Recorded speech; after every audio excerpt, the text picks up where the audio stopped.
Disclaimer: the information and education material contained herein is meant to promote the general understanding and dialogue of GANs processing. Such information is not meant or intended to serve as a substitute for a healthcare professional's clinical training, experience, or judgment. For patients and individuals, such information is not to be a substitute for professional medical, therapeutic, or healthcare advice or counseling. For medical issues or concerns, including decisions about medications and other treatments, readers, viewers, listeners should always consult their physician or, in serious cases, seek immediate assistance from emergency personnel. Prescription information, procedures, and use of medical devices information should be undertaken only by properly trained and certified medical personnel. We specifically disclaim any warranties, express or implied, including implied warranties of merchantability or fitness for a particular purpose. Such information is provided, as is, and is believed to be accurate at the time of its publishing, but it is the viewer's job to evaluate the accuracy of any information found in this presentation. Every case presented is of their own experience, applied by themselves for themselves, and it applies to their case only. Every person experiencing health problems should seek professional medical advice and consult their course of treatment with a doctor. The processes of plasma balancing described herein are a natural process which supports the body but does not replace medical advice or therapies one is already subject to.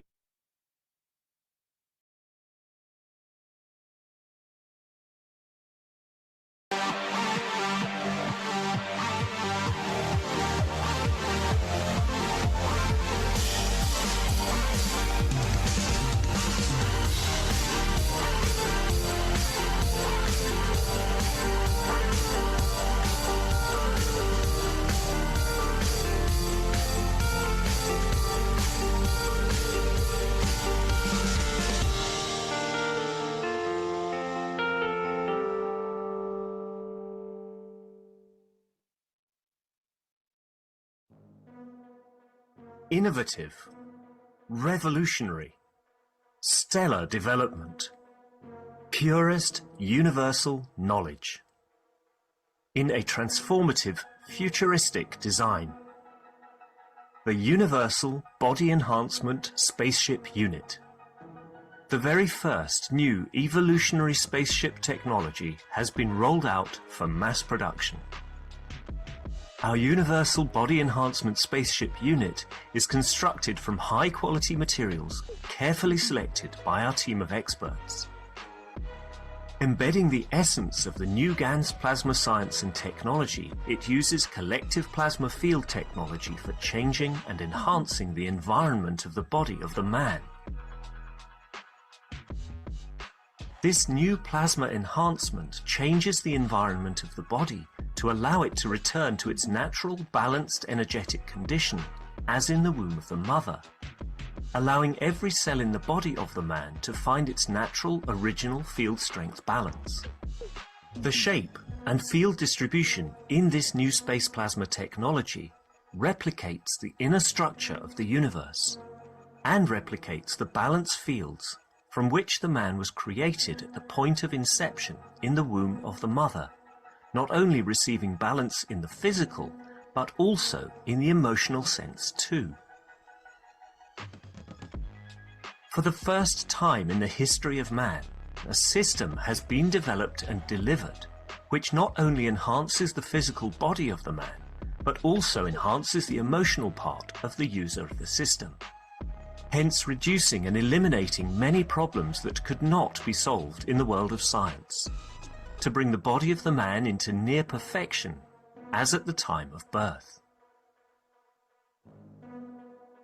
This new spaceship technology can be within the reach of every man today and can be ordered by medical practitioners, sports specialists, and healthcare centers. The Universal Enhancement Spaceship Unit, the future you have been waiting for, is here. The journey from space to spaceship technology has started. Every order is subject to a contractual agreement and might require additional accessories priced separately for applications according to each case. You can order or contact us at office@at.kfm.global for additional information.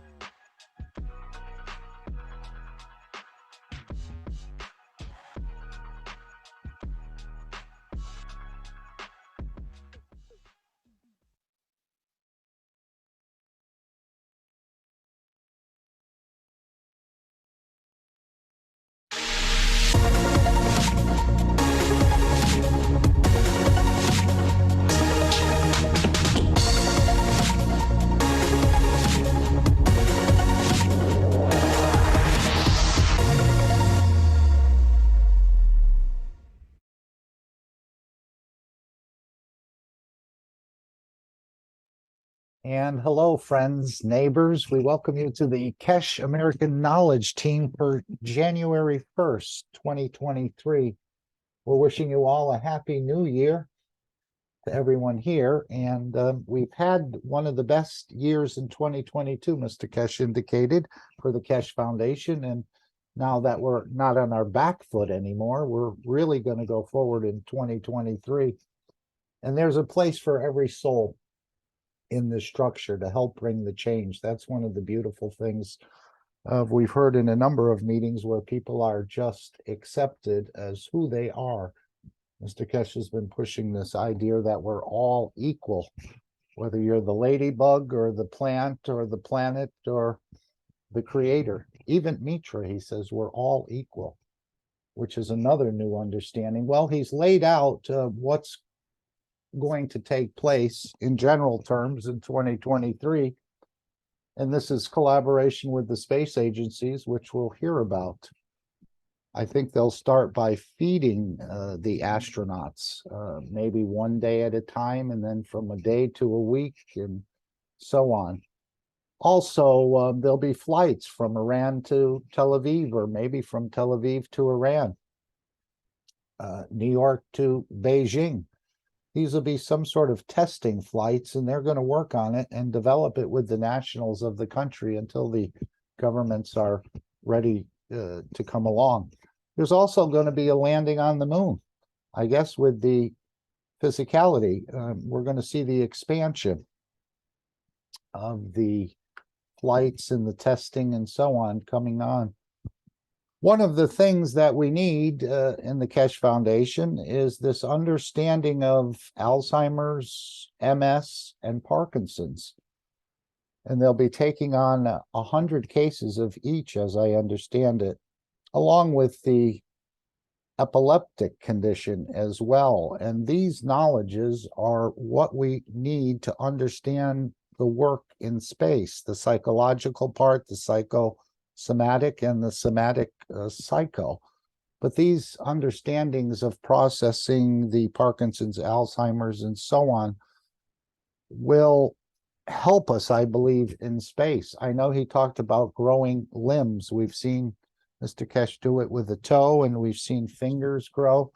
But this knowledge, for those who go into space with the physicality, he said you'll be able, if you lose your arm, you'll be able to grow it back. This is knowledge that we've had, but we've lost. And apparently in these processings, that little bit, that piece that's been forgotten is going to be put back in place. So we're going to see a lot of medical trials coming up. I think these are volunteers. I don't think there'll be a shortage of them. But we'll be able to grow limbs and organs. And this is a knowledge man had perhaps hundreds of thousands of years ago, but it's been forgotten. And then they're going to go into the mass sessions of flight, maybe from 1,000 people to 10,000 people at a time. And so this new dimension, the soul of the man, in one of these sessions will start to meet the universal community, as I understand it. And again, that was one of the big things that happened more and more in 2022 was to open this knowledge of the soul, the energies within the soul, and how the soul operates in this dimension that we were rather unfamiliar with, but now we're becoming more and more familiar with it. So 2023 is going to lead to so many things. The transmutation, I would imagine, will happen. It'll be recorded. Hopefully it'll be covered worldwide. And there are just going to be multiple developments within the foundation. Again, the Chinese with the reversing of genetically modified organisms and what have you. So there'll be a lot of things that, how did this happen? They're going to say, oh, that was technology from the Keshe Foundation. How did this person grow a finger? Oh, that was technology from the shared by the Keshe Foundation, and so on and so forth. How could you feed without eating? Oh, this is knowledge and technology from the Keshe Foundation. So I think there'll be a lot of wow moments, unbelievable moments for those who aren't really aware of the technology, that it's here, it's being developed, and it will be shared with all of us. We may not know how to build some of these systems for ourselves at this point, but as we move on, I think that will happen. Even with the universal community, he talked about teaching them how to feed themselves with cosmic rays, even though they're already eating something. And in last week's session right here, Mr. Keshe said they don't kill to eat. So there are many new knowledges, and of course, we'll be bringing knowledges back from the universe to planet Earth to share from the other family members that invited us, or we made a connection and we went there. I know it sounds beyond your imagination, but many of these things are at this point beyond our imagination. How can we go from a four-wheeler to a flight across the universe? It's a gift. And all this knowledge is being gifted to us it's still being gifted to us, but it's a gift until we learn to do it on our own. And hopefully we all stay humble with this knowledge, because again, it doesn't really belong to us. We're just sort of protecting it and sharing it, but the knowledge doesn't really belong to us. But we're very fortunate and privileged that the knowledge will be shared with us. If anyone has anything they'd like to talk about or that struck you in this last workshop, and again, it doesn't seem proper just to play bits and bobs of the last workshop, but there are so many, all of it is beautiful, but I can't obviously play it all for everyone, but we're going to go through what Mr. Keshe laid out and a couple of other things, maybe some new developments as far as the Keshe coin and so on, that the whole structure will be geared around this coin. And most of the transactions will take place within the Keshe Foundation with this coin as it moves into the banking system. And we know that these tests, these conferences coming up, one per month, maybe more, he said, are rather expensive for many at this point in time.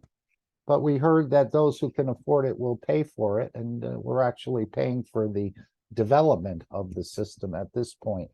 But down the road, it'll all become very inexpensive, that everyone, whether you're in anywhere on this planet and you have a very low income, you'll still be able to take advantage of all the systems that are being provided through the Keshe Foundation. So you can see how this foundation will become the center of attraction almost on this planet, and probably for the universal community as well, as they refer to us as insignificant dust in the universe. Now we're going to become a much more significant dust, and hopefully we all stay humble and continue our sharing with the knowledge that we possess and we understand, and that's been gifted to us.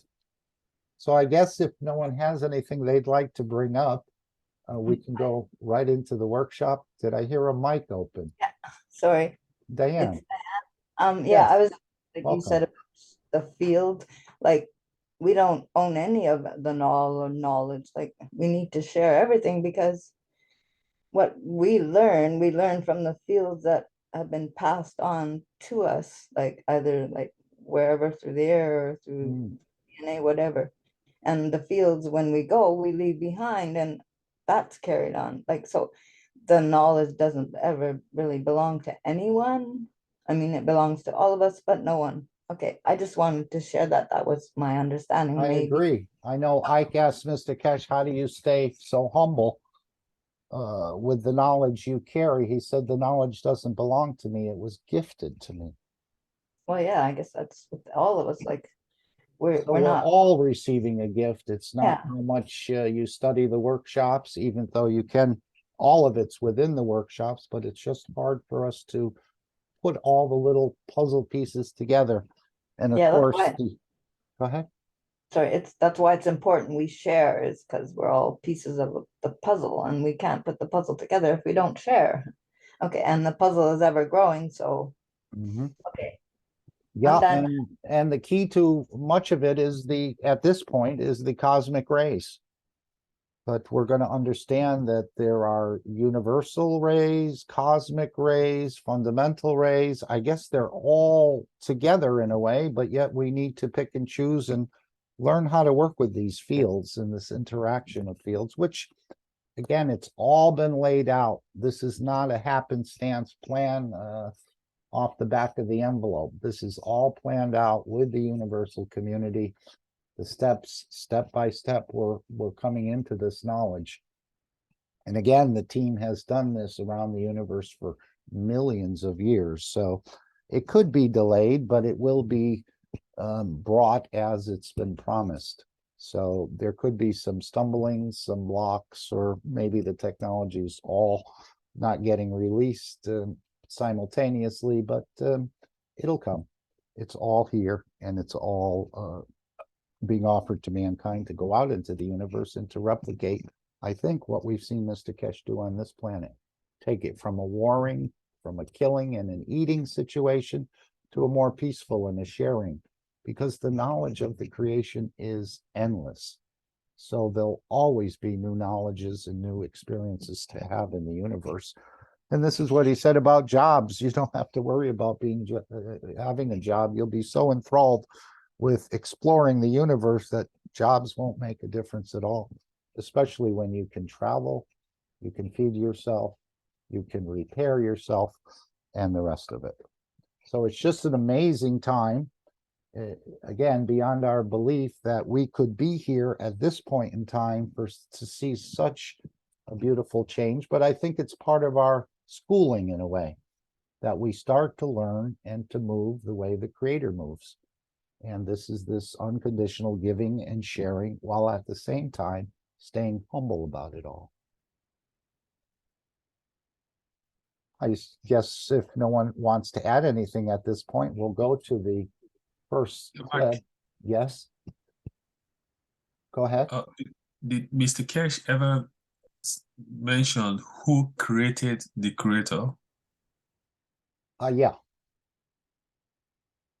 What was his response to that? Well, he said that the creator was created out of an imbalance of fields. Now, if you want to back it up to the mother of the mother of the mother of the creator. Yeah, so who created the fields? Yeah, he said even the creator was created. So there's who levels. created the created? Right, probably in the same manner. Out of an interaction of fields, an imbalance of fields. Even if there was only one field left in the universe, it could restart itself all over again. It's this interaction. As the sun, in interaction with the fields of itself, created the earth, and so on and so forth. And this is what we're learning to do. We can create things out of fields. So yes, even the creator had a creator. And Mr. Keshe indicated that there are levels above the level of the creator. If you can imagine that. I think in the last workshop, maybe it was this past workshop, where he said we're getting rid of the leaders here, but he said you're going to be introduced to leaders of the universal community. So I think they'll be interacting at some phase in some way. Again, I don't know all the steps that are involved in this, but he said we'll be introducing you to some of the leaders of the universal community. So they have a structure within themselves. Before we go to the clip, let's read the World Peace Treaty. Would anyone like to read this treaty?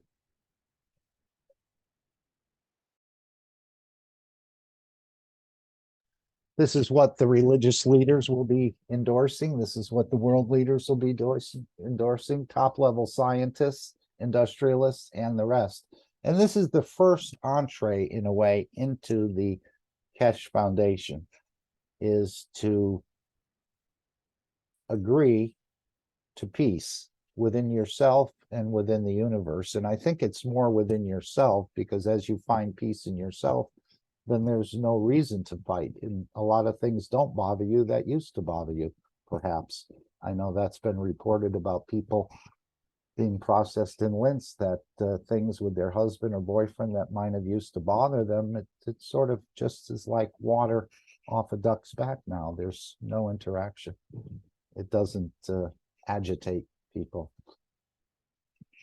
So it's a beautiful set of knowledges. I only understand a very small fraction of a fraction of this knowledge, but I'm willing to share what I think I understand, and that's why I'm here.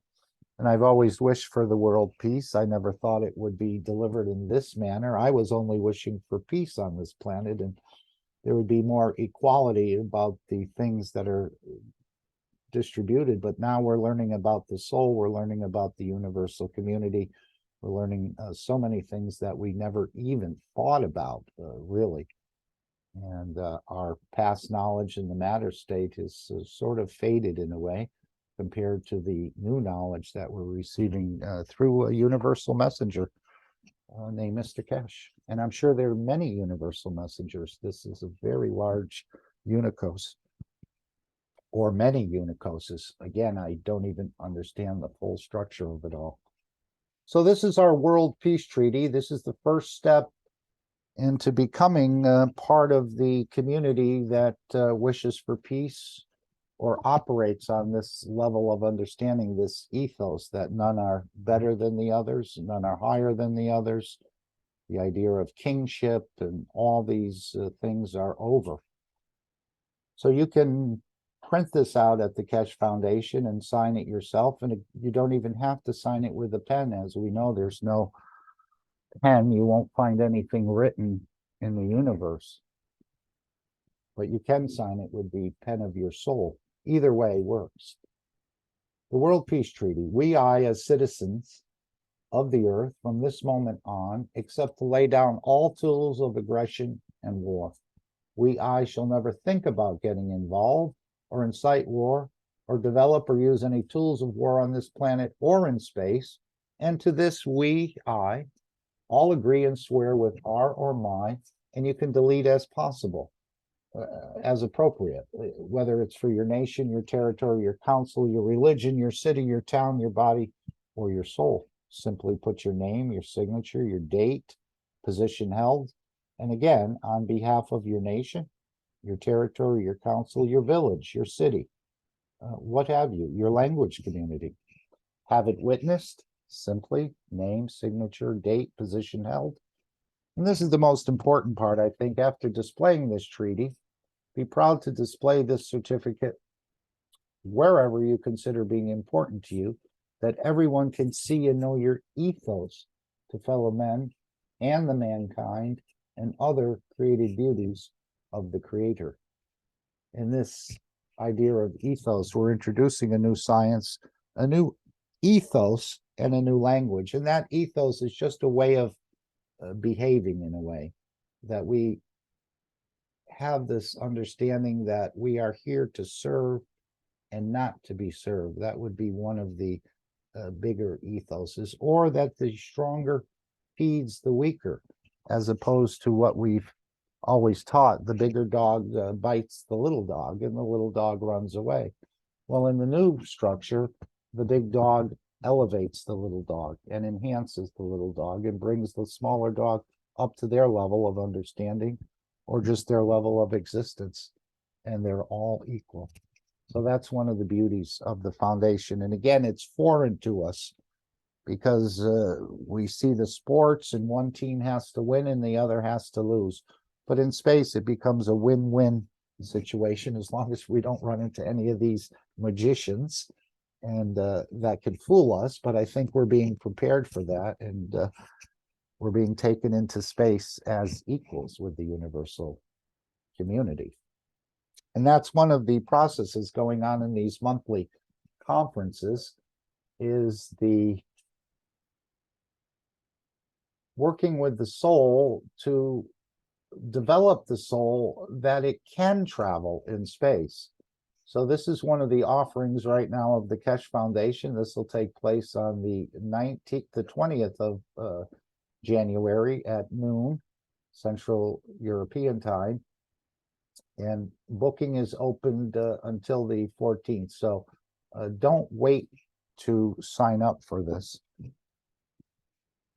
this is one of the ways we're learning to fly in space. Again, it's being gifted. There's some work going on in the background through the fields. And the same way you'll see with the Parkinson's, Alzheimer's, multiple sclerosis, that it's just a matter of introducing a magnetic field to a structure and it will move back into its original proper place. We don't really fix anything or we don't change anything. We just put what should be back into the place it belongs. And that can be done without surgery, just through magnetic fields. And this probably applies to feeding and the rest of it. Did you want to add something? Yes, I wanted to add something to the question of who is the creator of the creator. Okay, the mother of the mother. Go ahead. When you look on the title page of the book, Creation of the Universe, you see those galaxies or whatever entities they are spinning out smaller entities and more smaller entities. And it's like fractals. One is a kind of like an exact copy of the other, and they appear smaller to us, or we may think that the one that it came from may be bigger than the one we're looking at right now. But I don't think big and small count for anything, because those are matter level terms. So basically it's endless. It's endless because it's not matter level. So the creator is, there is no matter level creator. So it's just like these continue to be there and continue to expand or whatever. Expand again is a matter level term. Does that maybe make sense? So, yes. So you mean the creator, I don't look like the creator in my physicality? Yeah, You said I everything. made the man in the image of myself. Exactly. So when you look at that title, you will see that each one of that spun off looks like the other one, the previous one. Only they look smaller on the depiction of it. But if you were a creature living on that smaller one, it would be just as big for you as it is for us here now. So, so do you get it? In a way, but as I understand it, it's not that we look like the creator or the creator looks like us. I think it's been voiced that he's made us in the fields of himself. Exactly. Not in the matter state, in the level Right. of energy we're made in the Exactly. level of the creator, or in the And I image believe of the that's creator. how you can interpret the depiction on, I think it's book 3 on the cover. It's like fractals, if you know what fractals are. Yeah. Yeah, we used to talk about that, but that's only a part of it, or it's just Right. a representation, I think Mr. Keshe said, of the work that's going on with the plasma. But that's Right. for man to try to understand this replication as a fractal. Right. And that picture is only on a 2-dimensional piece of cardboard. So that's kind of limiting. So, but it gives us kind of a clue about how we may think about it. That's all. Yeah, thank you. Anyone else have something that they'd like to share with the others? Again, we're all equal. No one's judging anyone here.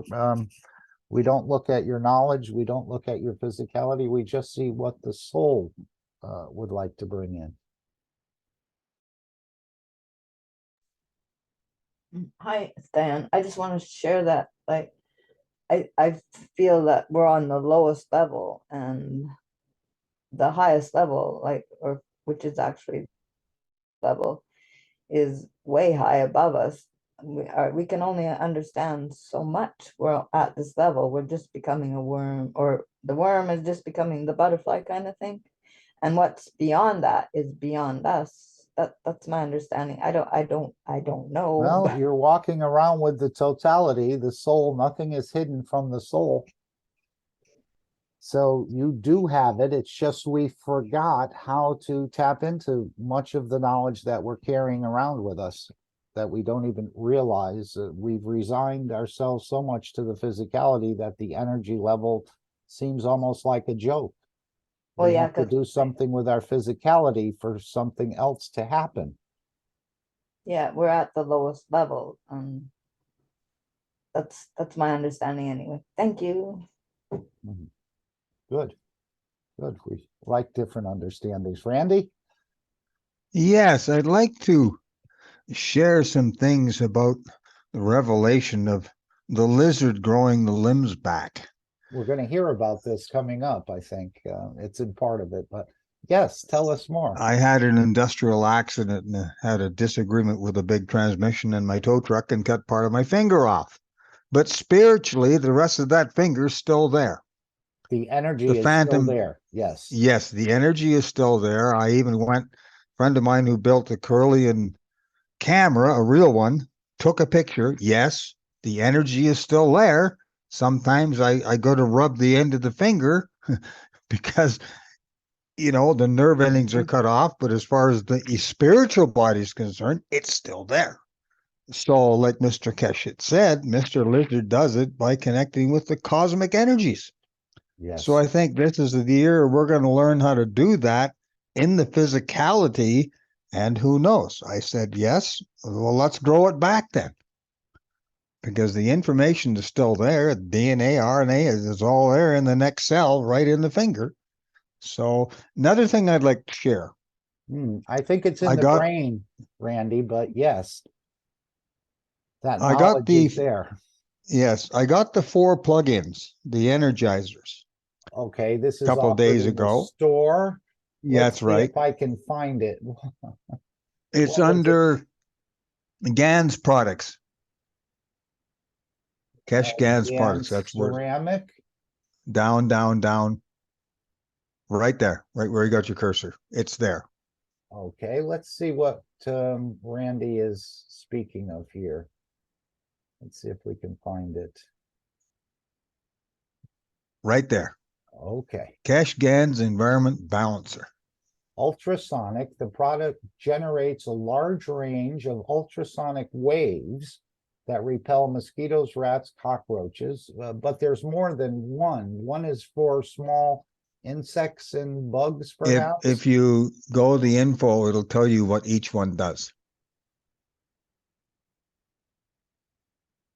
Okay, would you like to Right. Now, read the it? white one is the CuO, CO2, and ZNO, and that's the emotional balance. So that's the first one I tried. So I plugged it in the morning. And then later on in the afternoon, I noticed I'm talking to myself. I'm having a conversation with my soul about a bunch of deep buried emotions that comes from childbirth. I was born premature. So I'm going back to that and resolving a bunch of issues. Wow. That happened most of the night. Now that night, I left it plugged in beside my bed. That was the best sleep I've had for years. So the next day, I decided to do the pink one, which is the CH3, the body energizer. So I plugged that one in. Well, the cats didn't sleep all night. They were ripping and tearing and having tons of fun. Now, they're did you passed out. take out one, Randy, and put Yes. in the other? Okay. Yes, You were I took the testing. white. I took the white one out, put the other one in. What I did a few minutes ago was I took the pink one and I plugged that one in beside my desk. Then I took the green one and plugged it in beside my bed. Immediately when I plugged the green one in, I heard an energy change in the room. I literally, physically heard the energy. So this technology is really wild, And I think the more sensitive you are, the more you're going to feel these things. And I think it has to do with intention. Again, all GANs is energy, and we're a walking, living, breathing GANs factory. So this is only going to enhance the natural things that we have. So over time, it's going to be interesting. So When you said you heard the energy change, did your ears pop or did something open yes, up?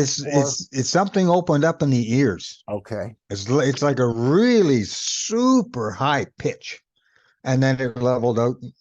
Okay, so I think that was the, probably part of my systems readjusting. So we're leaving that on for the day and just see how things go. Yes, and these may have cosmic rays in them as well. Mr. Keshe doesn't always tell everything. That's Sometimes true. we- And I noticed that Yeah. each one has a different, like there's GAN's coating on it. Each one's a little bit different. So I thought, what's this? I said, oh, they've coated the GANs to the outside of the whole thing. Maybe the inside too. Who knows? Yes, there are different plasmas put in there, I'm Yeah. sure. Well, that's a beautiful testimony. And what about the black one? The one I haven't from done that One one Life, yet. but you have I it. haven't. I haven't. Yeah, I bought I bought the whole set. Now, Because you buy it as a set. each item is $99.99 plus No, shipping. no, 99 is for the set. Oh, I see. Oh, 99 that's is for very the nice. set. That's very nice. So you just have to, the only option is which plug you have, the European plug or the USA plug. Now, does it say what sort of room size this would match up with? No, doesn't. Very nice. And there'll be many, many, many more products coming out of the store. I can just think, imagine the goodies that are going to be released in the next year. Yeah, I think the creator likes to give gifts, but I think he said if 40 new products would be coming out of Iran, out of the team in Iran. They have their own team, and many of them are PhDs or master's level. Even though they're knowledge seekers, they sort of put their own flavor, in a way, on some of these systems. And I know Mr. Keshe has been working with them for the energy enhancement and so on, which I think they're ready to be delivered. Well, I would sure like to see if there's a possible way to take a picture of the energy of the place in Austria from space and with the Universal Council. It must be awesome, the energy field that place is putting out.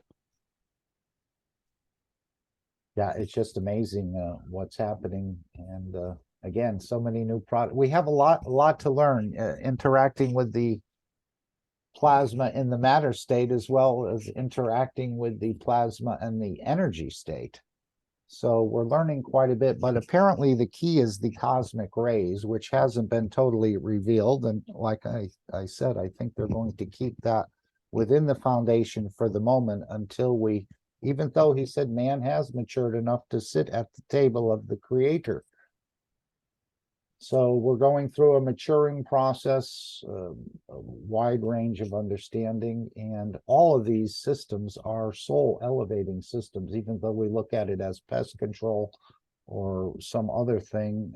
It's all related to the elevation of the soul. Every system, as I understand it, what Mr. Keshe makes. And for those of you who haven't found the soul, it's quite easy to do. But this is what he said, that what was opened up, and one of the big things that was opened up was this dimension of the soul, the energies and so on, that we can actually use and start to work with. So we have a lot of knowledge still to absorb, but slowly, step by step, we're being brought into this new understanding of our beauty and our grace. All of us. Thank you, Randy. You're welcome.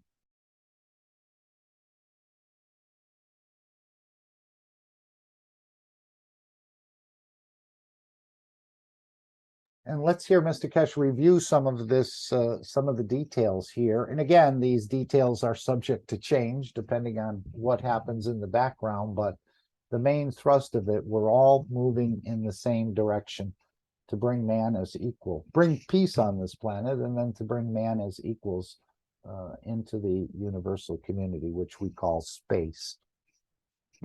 And it's full of life, as I understand it. So many different types, and again, all from the same creator as you. We just have a lack of understanding of the creator and his creation. So let's hear more about what's coming in 2023. In so many ways, this will bring itself further understanding for us and for them. In our work, we look at the technology expansion to be understood by a majority and scientific world in 2023. Our collaboration will run across nations. Yesterday, I was talking to one of our leading people in negotiations. I said to him, the target 2023 is working in Tehran, launching in Tel Aviv, flying from New York, landing in China. He said, Mehran, you know, it's a big task. He's taking more or less the place of what we used to do through our beloved member of the Universal Council, passed away a few weeks ago in Israel. Through our direct channels, we have entered in negotiation where we, the Iranians, and we, the Israelis, and we, the Americans, and we, the Chinese, work together in the space development. It does not matter what our nationals, leaders decide to do. And it seems to be the right way. And we explore this avenue in a very rapid way in the coming weeks, where we establish the flight, testing flights between Tehran and Tel Aviv. And then we'll see the expansion into other dimensions and how we will expand this further. The next step for us in the coming weeks is the landing on the moon. We have the volunteers who are ready to take this excursion. Our systems should be completed by the end of the month of January. And we will start, those of you who joined for mobile, and then completing that, we go to what we call, maybe by end of the February, March, into landing tests. Bringing people into lens, we have done through the dimension of the soul. Now, with the new systems, we're going to the dimension of the, what we call physicality. Systems are more or less ready to go. As I was talking to our people, we are 80% there on the reactor side, and we have shown on a cosmic side, we are ready 100% with what we saw on the 16th and the 19th. In 2023, we will introduce, as part of the work with the doctors and the space agencies, 100 trial. From the results we have seen in certain conditions from our doctors, we are sure we can support them with what we call patient volunteers. Keshe Foundation, and in communication with a number of the doctors and specialists we work with, and you go through it, will take a new dimension in 2023. From individual cases, after the trial of 16th and the 19th, we go into a mass, what we call programs. Our doctors from first week of January, or second week of January, will start analyzing and accepting 100 cases around the world. This be it, the following 3 conditions that we would like to see, as this has a lot of understanding for our space travels. The doctors would like to see 100 cases of Alzheimer's, 100 cases of MS, and 100 cases of Parkinson. These 300 cases should conclude in 2023. The reason for it is it covers psychological, it covers psychosomatic, and it covers somatic psychological condition. That we see how each one gives us the knowledge to develop and perfect the technologies for the doctors to be used in the space. where through the same process of understanding the work of Parkinson, understanding the work of Alzheimer's, and in part understanding the work of the epileptic attacks, which comes in different shape or form with some of these, how we can grow different parts of the body. This knowledge is connected to each other. When you get the epileptic attack, you release a massive amount of information, energy, which comes as we see epileptic shocks. In Parkinson, we direct the information to a specific position like the shaking of the hand. In Alzheimer's, we lock this information in our body, and we have locked it for thousands of years, where we open the Alzheimer's of the knowledge of the physiology of the brain to the brain itself. And with MS, we bring in self-inflicted conditions which we have created for ourselves back into working as one. So with this three, but one hidden behind the fourth one, we have all we need for our passengers of the universe. If you decide to travel in the dimension of physicality, you lose an arm, understanding this knowledge of the four systems, we can grow an arm, an leg, anywhere in the space. By your brain, not by us. We deliver the technology. We are not doctors. We know how to make the systems. And it does sound like taking the physicality into space, as Mr. Keshe said, we have to accommodate all of those, even the ones that don't want to fly in the dimension of energy. So by understanding the Alzheimer's, multiple sclerosis, and the Parkinson's, this will help us to handle what happens to the physicality in space, I believe. as I said before, with the rights given to us by Naturopathic of the Belgium in 2000, early 8, 9, we have the rights to produce these technologies and for doctors to try. We are all within the structure, the legal structure of the development of the technology and the rights we have on the licenses. This allows us to bring a new understanding. Where, for example, doctors in a hospital, you come in due to an accident, you lost your leg or your arm, or your heart doesn't work, they just dial a number, connect you to a system which is set for growing arm or legs. And through your own structure of brain, instead of the amputation and then sealing, they leave you with connection and knowledge. They've been trained to let your leg grow back up. We've done this before. Now we have found the correct way to do it in a faster way by introducing what we call cosmic rays. This allows us a speedy recovery. Now we know how the lizards do it. Lizards don't do it just by creating energies or whatever for the tail to grow when it drops off.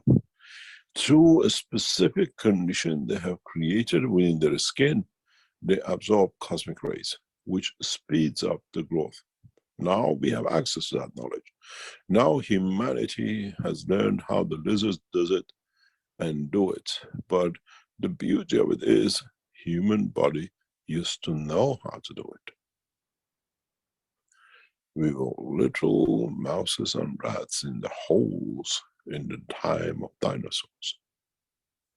We knew how to replace our organs. We knew how to cut off our arms and legs if we get trapped somewhere running away from the animals. And we forgot. We touched the Alzheimer's of the creation. And now we open that back up. And with the knowledge we have gained through what we call psychogenetic, we can bring that and switch it back on in the genes of the man. Where when you need it, You create it, and it's there to do. We just, through the technology developed, guide your brain where this knowledge is. In a way, we create a condition that your own brain finds where you store this information, and now it's locked it away. It's like a computer disk. You downloaded what you wanted it and you put it away somewhere, and when you say, oh, what I want is there, I forgot about it. So what we talk about, regeneration of the organs and what they call arms and legs and different part of the body of the man, has been shown. It can be done. Many of you talk about it, but you have not understood it. Maybe for the first time, I opened this Pandora box, that how you missed it. We told you in 2006, 7, 8, we grew the top. And how we got cut off, and we didn't use any what we call bandages or whatever. We just placed a specifically designed disc in front of the toe, and they'll grow. To you, this was something Keshe does. But you all witnessed growth and replacement of the brain with Naomi.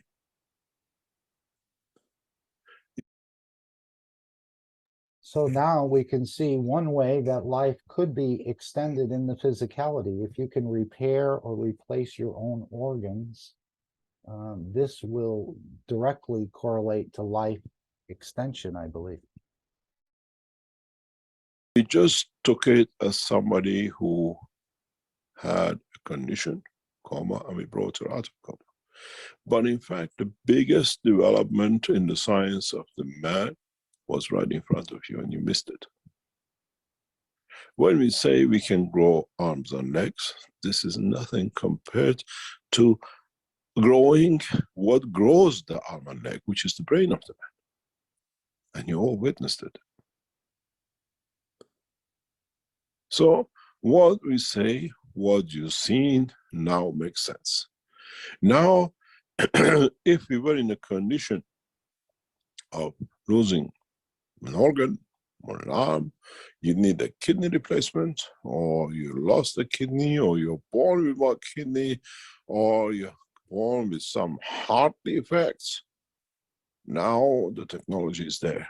We don't touch the defects. We go to the master in the brain. Sorry, sir, at the time of birth, you forgot a kidney. The structure is 2 kidneys. But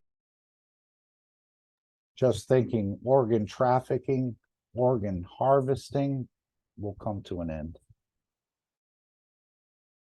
Is the 1 kidney condition of new coming time?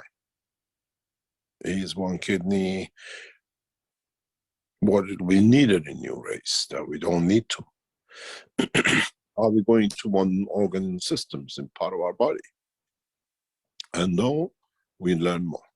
But now with understanding of the cosmic rays, now with developing systems which produces cosmic rays, what happened with Naomi over, let's say 5 months, will happen in 5 weeks. But with more accuracy, with more what we call perfection.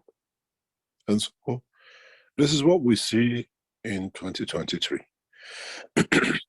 Those of you who suffer from any of these conditions, get in touch with the doctors of the Keshe Foundation, and this time we'll fix, we come to an arrangement with the doctors in regarding how it will be. And when the 100 is completed, the doctors will release a report in what they've seen and how they've done. And then we take this to the next step, hopefully in 2024, 2025. We might even be much faster with the way the technology is developed and the way we see things going on. This is what I call an annual report to you, as you've been part of it. And then on, we go to the next step. How we'll bring this knowledge to the world leaders, how we bring this knowledge to world community, and how gradually we bring the change over the next handful of years.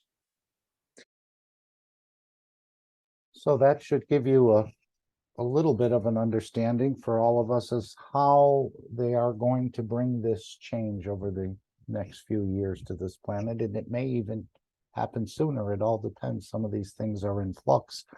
How fast humanity will accept it, how fast the governments will approach the Keshe Foundation for it.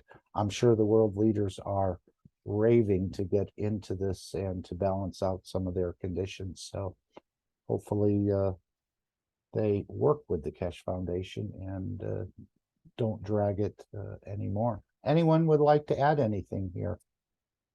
Again, something we didn't even know we possessed, this understanding of rebuilding or repairing organs. Just phenomenal. And listening on a headphone to rebuild a leg or an arm or a finger or what have you is just phenomenal. Again, this is what we've always seen in some of these science fiction movies that was so many thousands of years away from us, but now it's right here on this planet, waiting to be opened up for everyone to start partaking in. I'd like to move up a little bit here. He did mention something about Rick, and I thought I would just play this. Again, Rick is a special individual of some sort. I don't know everything, but he said this is who brought us here, or we followed Rick here. Again, it's only about 2 minutes. Rick was there. Rick has been with us a long, long time. Not just on this system and this project.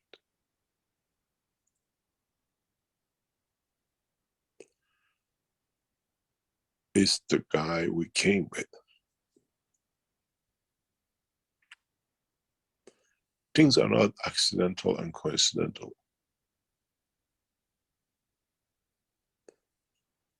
So when you say what was the purpose, look in your life. Try to find out about your ancestors and see how they served humanity. That you picked up the flower. Mark, Yes. so does Rick know, or was it a question of his ancestors? You'll have to ask Rick.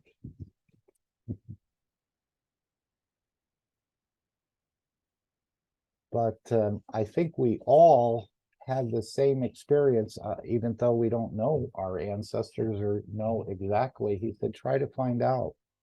Maybe in one of these soul travels, you'll find out, or going back through some sort of ancestry websites or something.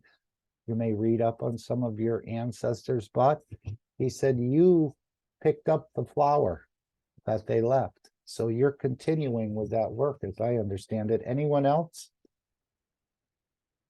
You're not here out of happenstance, and you're not here out of coincidence. Somebody in the past, and Mr. Keshe said this before, somebody in the past in your line did something good, and that's the reason you're here.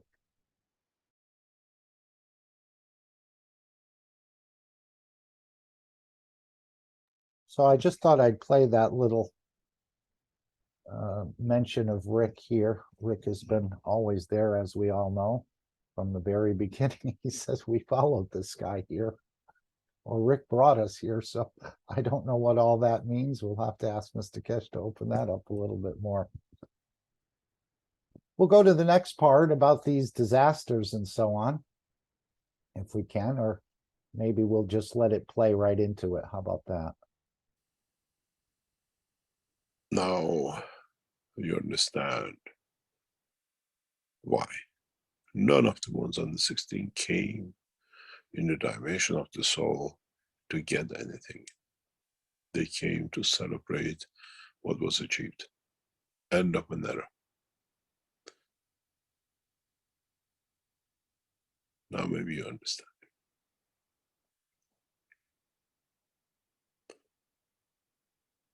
Any other question?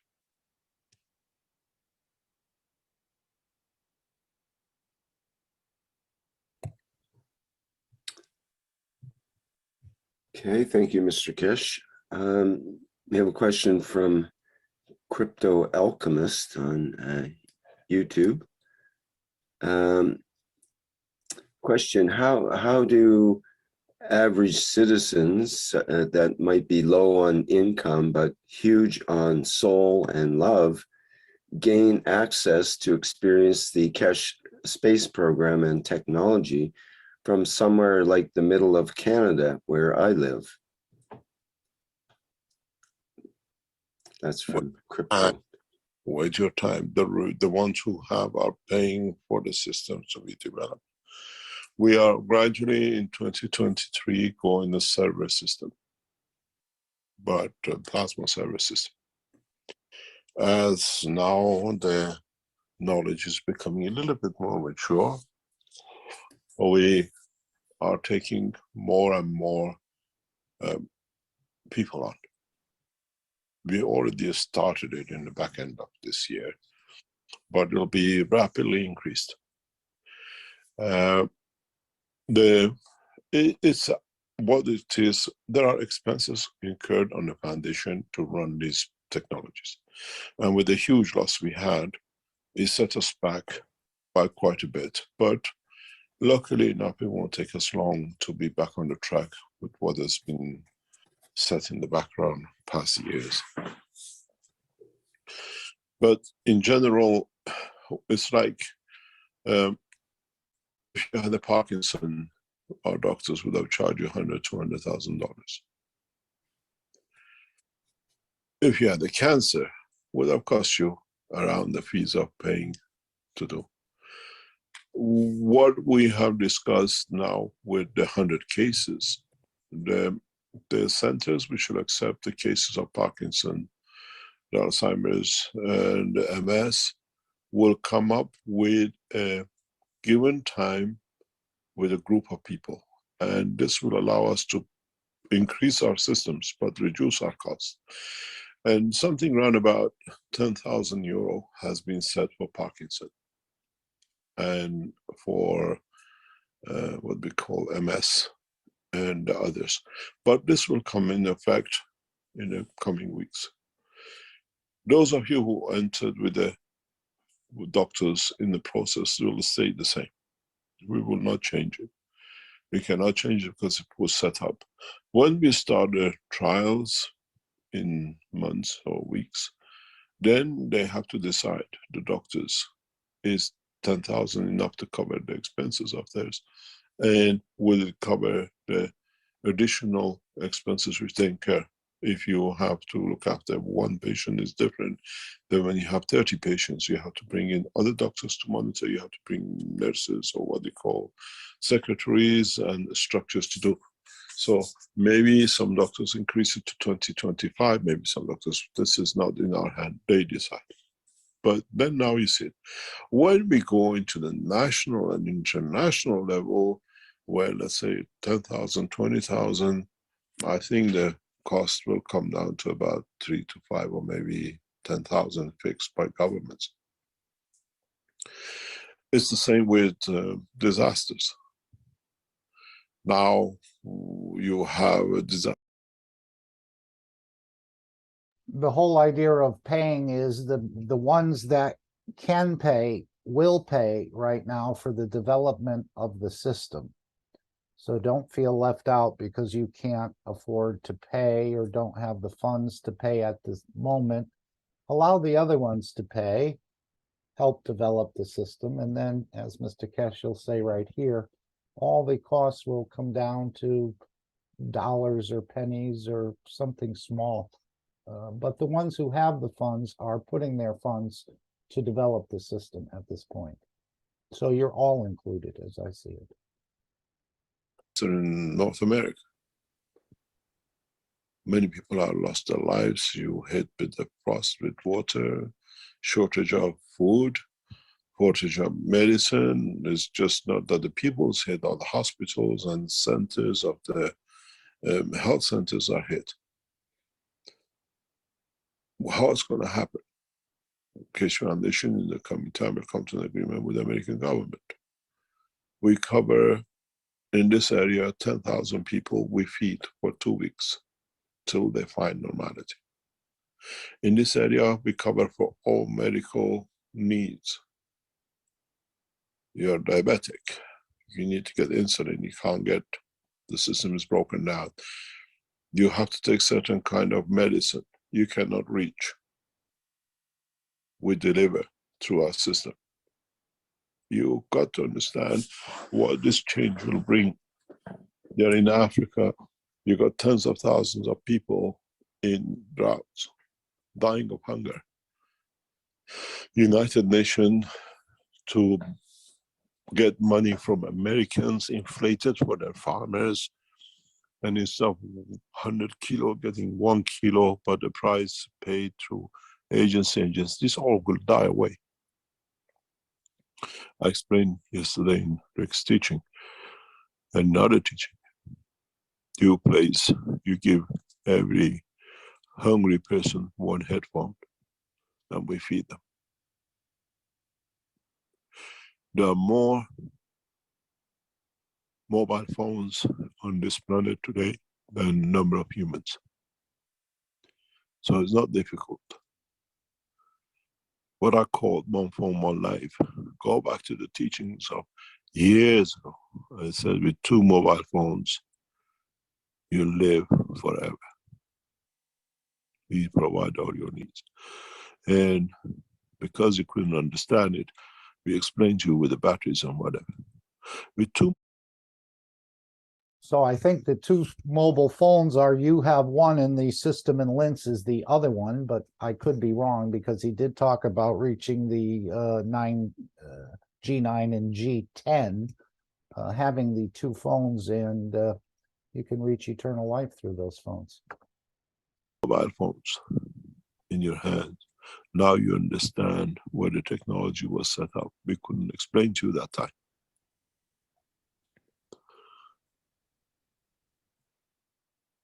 Then you understand the implication of this new knowledge. And then it's not going to cost you $2,000 or $3,000 a year. It costs you most probably $10 or $15, $20 a year to feed yourself. It will become part of what we call one nation work. It needs a lot of collaboration, and it needs for the technology to be proven. We went for single individual cases, then we added multiple, then now we go for hundreds and then thousands. And this is presented. We did this with a pig flu in China. We proved with 1 pig we could save, if you remember. Then with 30 pigs, and then with 800 pigs, and then now nobody hears in China about pig flu.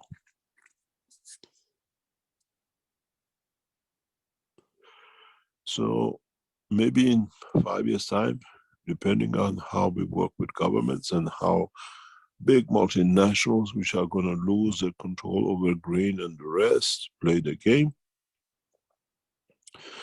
average cost of having food is dialing a number on your internet.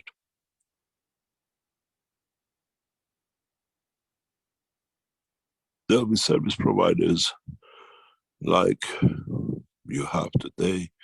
You go to one, they deliver you the Chinese, and the same delivery service delivers you the Italian and the rest of it. There'll be service providers which they deliver your food, deliver your medicine, deliver your energy needs. And this is where the future is. Then you pay maybe 1 cent and 5 cents for a pizza, and you pay nothing for a McDonald's as a free service. This is not a dream. Those of you who join us in the food section, then what we call the nourishment section of the Monday. So hopefully we can all see where the technology is going. Disaster relief, space travel, growing organs. I know Mr. Keshe said the microreactor, they were getting megawatts out of it. So every area that people work in, we know about the agriculture, obviously, but every area, no matter which area you're in, whether it's the energy, the food, the travel, the health, all going to be touched by this knowledge. And what a beautiful knowledge. And it's being perfected, and you're helping that perfection to take place. So thank you all for being present. I want to just play one more clip, and Mr. Keshe goes into more detail about the Keshe coin and how this will impact the structure of the foundation. I think I have it here. And maybe I need to back this up here. Yeah. Let's see. They will enter the safe zone created for them within the structure of the enhancement unit. Just going to back it up another minute here. We'll play it through. We don't have this. We still need round about the numbers we mentioned before. The more we have, the more you got to realize there's a one big understanding which is missing amongst the knowledge seekers. When we speak about need for satellites, you're looking at the human race numbers. When now we have open universal community, you need it for as many as possible to be in connection between the human race, the earth, soul, and the universal community. It's not you anymore, satellite, just with the human race. You understand? Yeah, yeah. There is much more involved. The arrangements we made, hopefully we can keep, depends on how things turn out. We are expecting an interface with the universal community in a physical dimension in 2023. Which means the knowledge will go far enough, we create an environment enough to allow those who are amongst us to show themselves, who they represent, which part of the universe they're ambassador of. Mm-hmm. We might have some souls which come in to manifest, but those who are amongst us and they know who are then they're amongst us here, they will enter the safe zone created for them within the structure of the enhancement unit, that they will change to their original fields, and we see the true shape of them. We have already seen this in the enhancement units in the center. And especially I was talking to our people, and we have videoed creation of different magnetic field environments in the systems. And now we see it as a clarity, you see it as a mist, you see it as different field strength. And when with the new cosmic rays coming in the system, so we're in January, February, delivered to the enhancement center, then we have control of the cosmic rays, then we have the control of manifestation of the physicality. Mm-hmm. It's a beautiful thing. Yeah. With this people that came in on the 16th, do you want the same people to try and come in on the 20th of January? You got, if you want to, yes. Because you gradually develop the soul in that direction. And it's like gathering, it's just the newest school. You gather more, and then in the future you teach more. The interesting thing for the 16th is that prior to the session, I don't know, maybe it was my imagination, but I felt a connection. So I don't know, maybe my expectation or anticipation of the 16th, just prior to and I had trouble joining in, but eventually got in. And it's always there's always has to be some drama, but I'm wondering, like you said, we probably won't need a mobile phone In a to coming, connect. no, in a coming time, no. Yeah. You already pre-arranged. You've been a lot in touch with the system. That's one of the reasons. So as he said with the team, every time they're in contact with these cosmic rays, they're going way past what the knowledge seekers can do. We're only having little bits and tastes up to this point, but it's all part of the process. I think I missed actually where I wanted to start this, and let's just try it here. Understanding, and it's been a journey, and a beautiful, beautiful journey. And I just wanted to thank you for that personally. Thank you. Thank you very much. I hope we'll learn more next year, and with our systems coming into operation early next year, a lot of things will change. A lot of will change. There is something I would like to share with you before we go.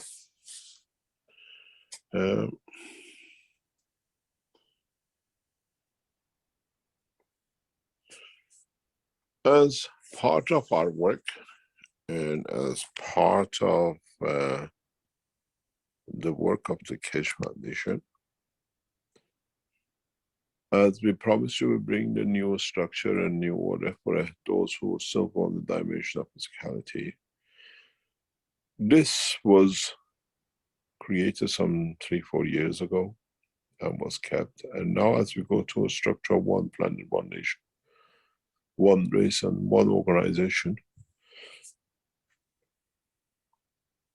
this will be the first time ever we go public with this. Those of you who purchase the Keshe coin will receive this certificate electronically. And this will be one of the only ways that we will interact with the what we call public in the dimension of financing and the structure of the what we call liquidity, of availability of funds across Keshe Foundation, across the planet. This Keshe coin certificate will be in 2023 issued through the specific structure of the Keshe Foundation and then through the banking system. The plan for this is on the way, that you can buy certificates. These are all individually carry a specific code that cannot be, doesn't have the characteristics of the Bitcoin, that they can steal it from you. And it is interactive inside the Keshe Foundation, the structure. So to even for attending the sessions, attending the what we call the future sessions, you exchange Keshe coins certificates for what we call for the currency. And this will bring, and it's the beginning of the what we call one world currency. Does not matter where you are, keeps its value always the same. And it will allow you to what you call bring everything back into what we have in plan in the coming time. And these will be certificates of the more or less the donation as certificate of the Keshe coins. Many of you have already purchased coins and you put the numbers down. All these will be in the coming time sent back to you with a specific combination security and connected directly to your what we call emails. It cannot be stolen. What has happened with the Bitcoin cannot be repeated. and they can hijack your email, but through the system we have, it will be recalled back in, which means at the moment they steal your wallet in Bitcoin currency and you lose all your savings, as many of you have faced with it, they steal your wallet even with the safe organizations. This cannot happen. We have a very beautiful Keshe Foundation knowledge seekers who's well versed in it. We will come in hopefully and put more structures around this, that they become independent, what we call financial structure, without tying to the banks, but the banks use it to guarantee their own collateral security in the future. We are talking to a couple of European banks that the Keshe Coins operates within the banking system. You can go to the bank, go through their apps, you can buy Keshe Coin. And it's the sign of security and guarantee of the value that you never lose. And there is no way it can be stolen. So what you've been waiting for the first time we release this, what we call the Keshe Coin certificates, and it's exchangeable, and it has a history track that is yours. If somebody turns up and you come up to the foundation, says my certificate was stolen, whatever has been sold of that coin will go to zero, which means you stay the owner of the certificate and it's tracked through you only, and you can pass it on to your children or whatever you want to do in exchange, buying something and selling something. Allows you a lot of flexibility, and sometime in the coming months all the people who work for the Keshe Foundation will be paid through the Keshe Coin, and they can exchange it anywhere, and we guarantee back it for the Keshe Foundation reserves. Any other question?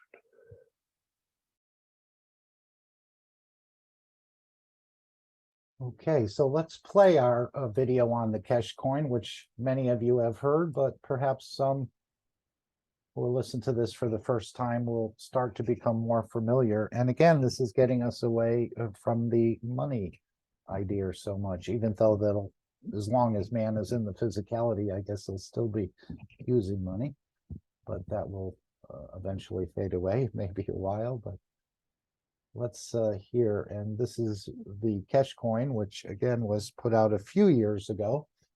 You may have thought that Mr. Keshe forgot about the coin, but now we can see it's all being worked out in the background. I know the banking system was already, or the Keshe Coin was already approved as a banking structure or into some banking structure, but this will be the mode of exchange within the foundation.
Okay, so if any of you are dabbling with the cryptos, and I think we just saw another one go bankrupt the other day. Again, they're probably not all even making the news. There are many small ones and many big ones, but this is backed by the knowledge of creation.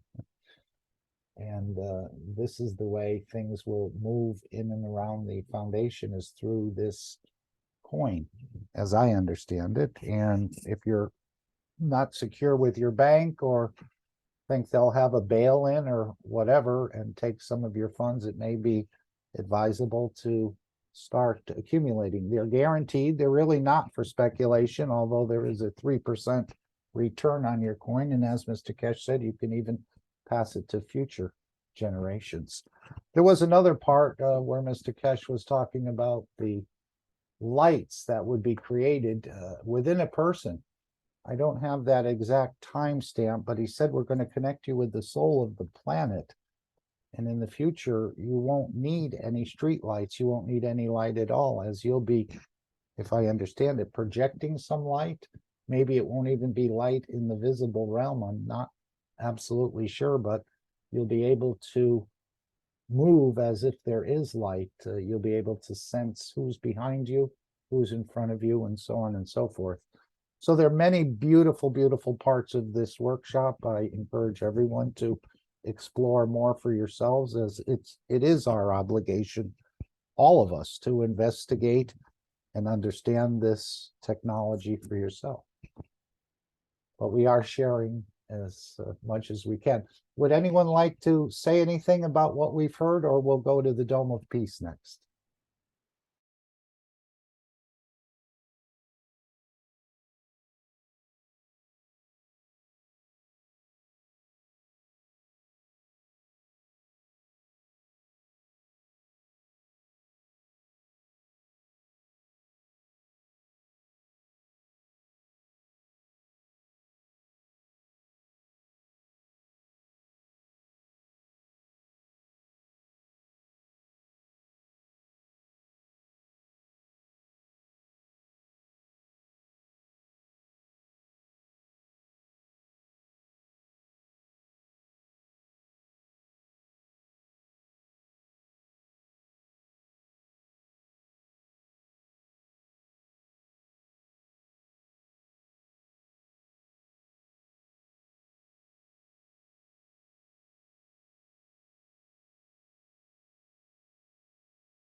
I don't know if anyone want to read this, Dome of Peace. Anyone want to offer?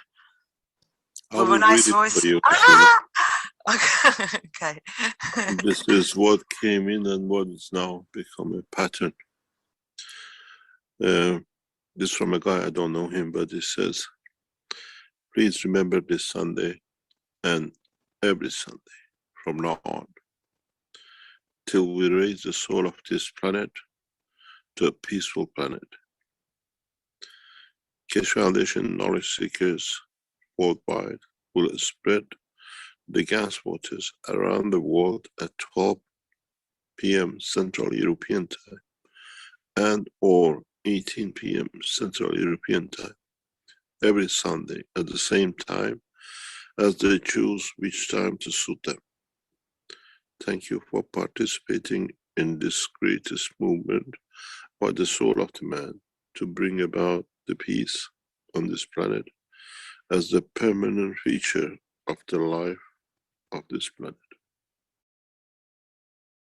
So that gives us something in the physicality to do, to create and to spread the water of Gans. And now we'll take it to the next step, which is expanding the fields of the soul. As we come together, we're much stronger. And so let's hear the second part of the Dome of Peace in creating this peace dome.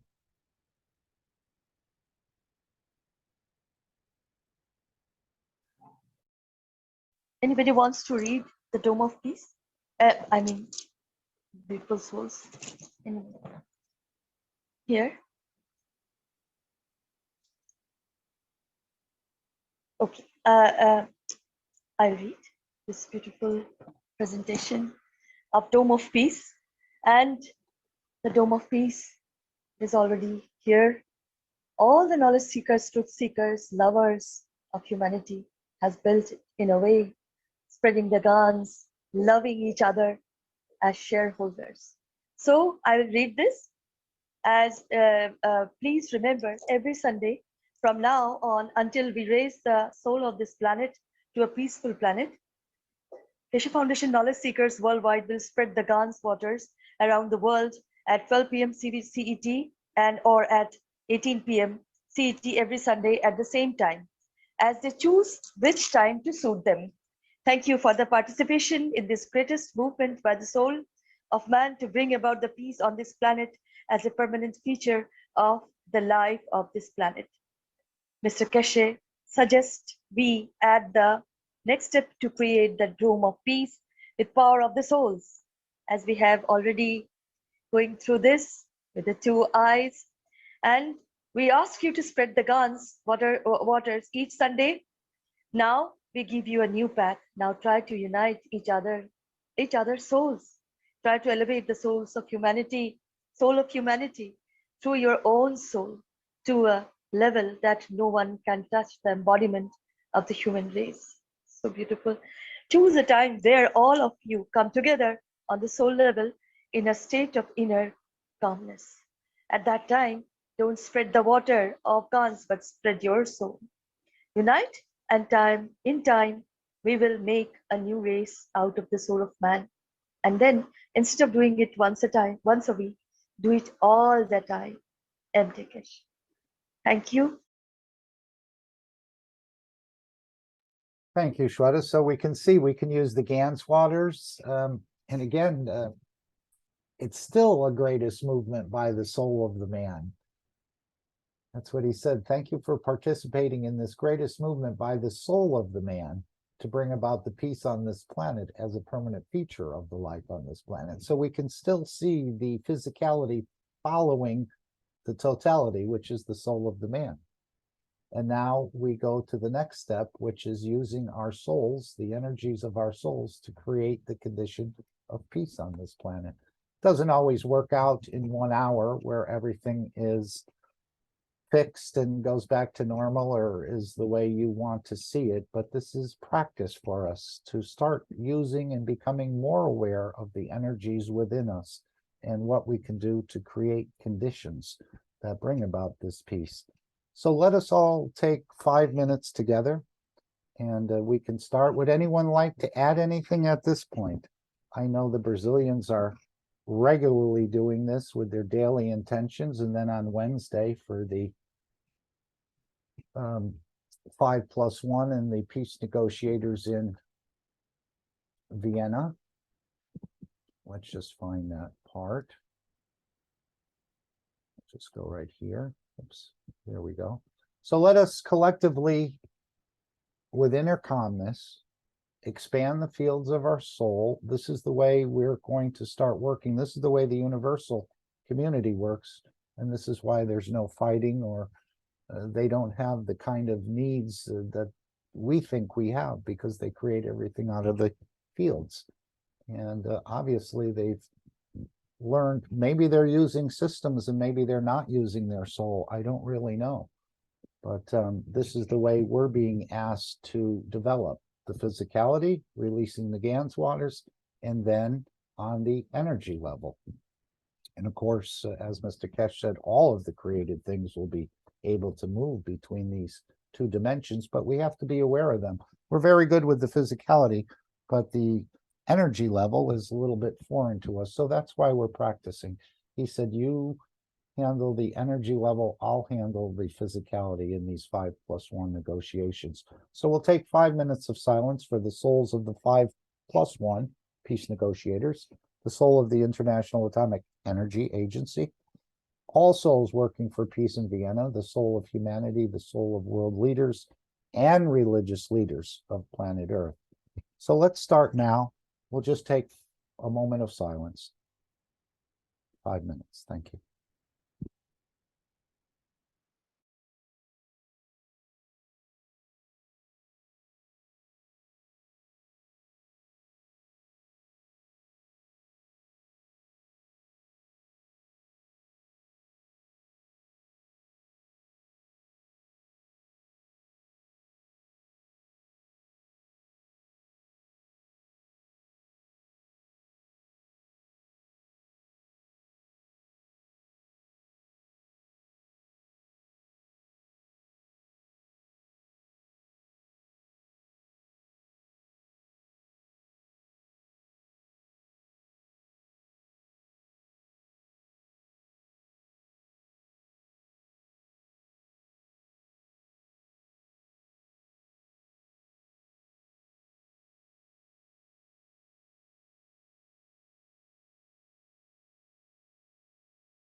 Thank you all for working through the soul, working these energies, practicing expanding the soul. And Mr. Keshe said this is the way he works 90% of the time. But he must be multitasking, meaning we see him in the workshop. He has meetings with many different people. He has places to go, papers to write, but he must be multitasking. He must be working through the soul at the same time he's working in the physicality. So I think we can all do that. We can be these multitaskers. And of course, every day at 9 p.m. CET time, the Universal Council has asked for us to join, not on Telegram or not in Zoom, but just on the soul level to bring about this change that we're seeing on the screen and more. So please feel free to join them on the soul level every day at 9 p.m. CET time to bring this change. So whether it's 1 or whether it's 100, and again, instead of doing it once a week, we can do it all the time. And this is what Mr. Keshe is encouraging us. So thank you all. Please continue to carry this on. And this is the way the Universal Council will work probably more in the future than we are at the moment, to realize the power of the souls. And collectively, we are stronger together. So thank you all for your participation and your continued participation in this greatest movement of the soul of the man, as it was coined by Mr. Keshe. Okay, anyone want to add anything? I think it's time for Alex to come in. If he's ready, let's see what he's baking in the background there. Maybe some Christmas cookies or something else. So you're putting the frosting on the cake for us, Alex? Okay, I accept that. Okay. Well, again, thank you for being here. I'll play the disclaimer and then we'll listen to your presentation, your teaching, and hopefully we'll write down a few questions that we can ask and have a beautiful, anything you want to say, Alex, before we go there? Not right now. I'll have lots to say. Okay, good. Thank you. All right, I'm going to play the disclaimer and then I think you can take over the screen. Sounds good, please. Thank you.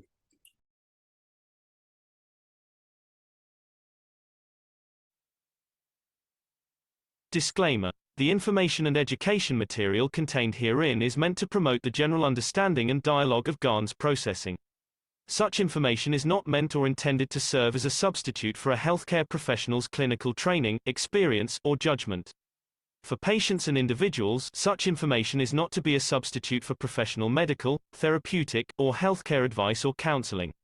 For medical issues or concerns, including decisions about medications and other treatments, readers, viewers, listeners should always consult their physician or, in serious cases, seek immediate assistance from emergency personnel.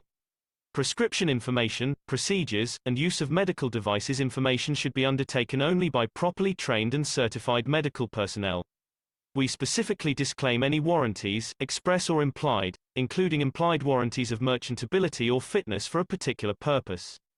Such information is provided, as is, and is believed to be accurate at the time of its publishing, but it is the viewer's job to evaluate the accuracy of any information found in this presentation. Every case presented is of their own experience, applied by themselves for themselves, and it applies to their case only. Every person experiencing health problems should seek professional medical advice and consult their course of treatment with a doctor. The processes of plasma balancing described herein are a natural process which supports the body but does not replace medical advice or therapies one is already subject to.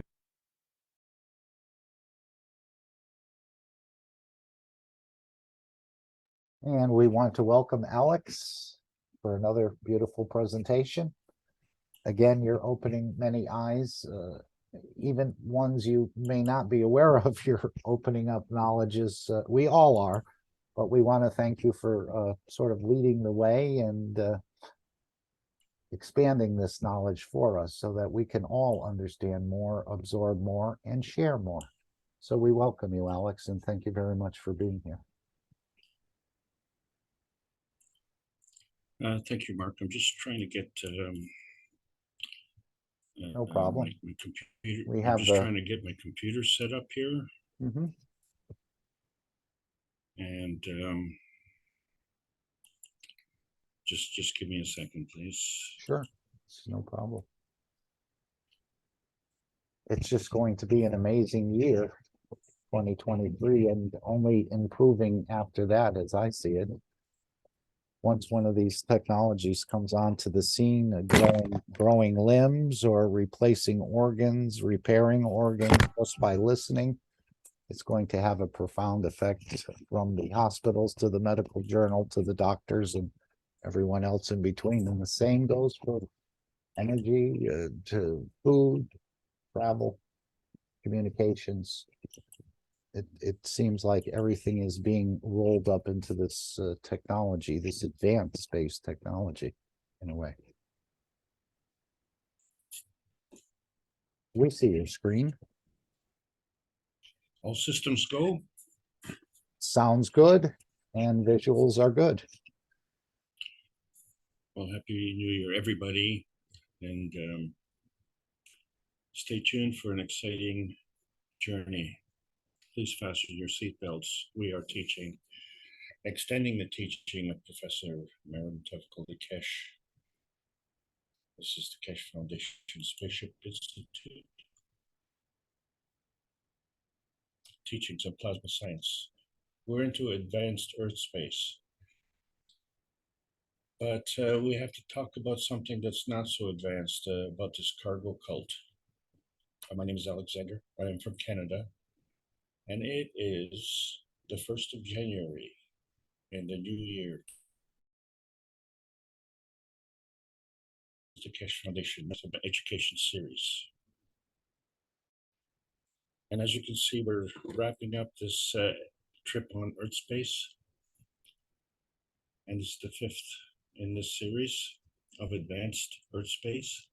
It's all part of the advanced teaching series, understanding, knowing, insight, trying to condense 6,000 hours of teaching in such a way that newcomers can relate to, and of course the mature students gives them more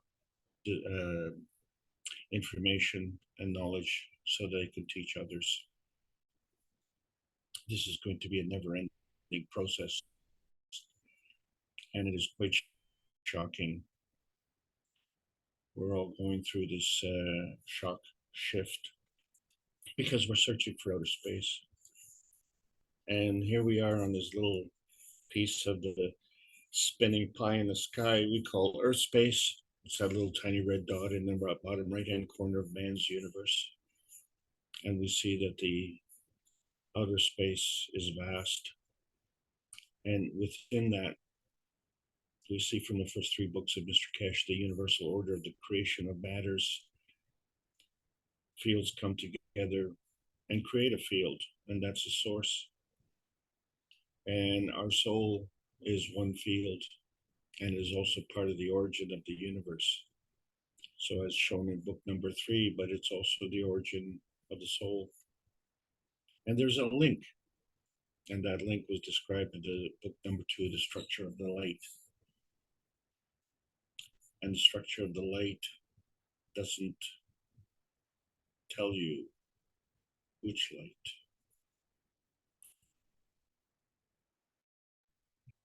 And so we're trying to figure out this phantom pie in the sky. And so we understand it's something that's phantom, is apparent to the senses, but has no substantial existence. And so how come we keep talking about these things that have no substantial existence? What is it? And are they just satellites? Do satellites become spaceships? Are we satellites? Are we the dream satellites? And which dimension is the reality dimension? And so we've been talking about many, many stories, and we have lots of stories to talk about today, because we're going to be talking about the cargo cults of humanity. And whose story do we believe?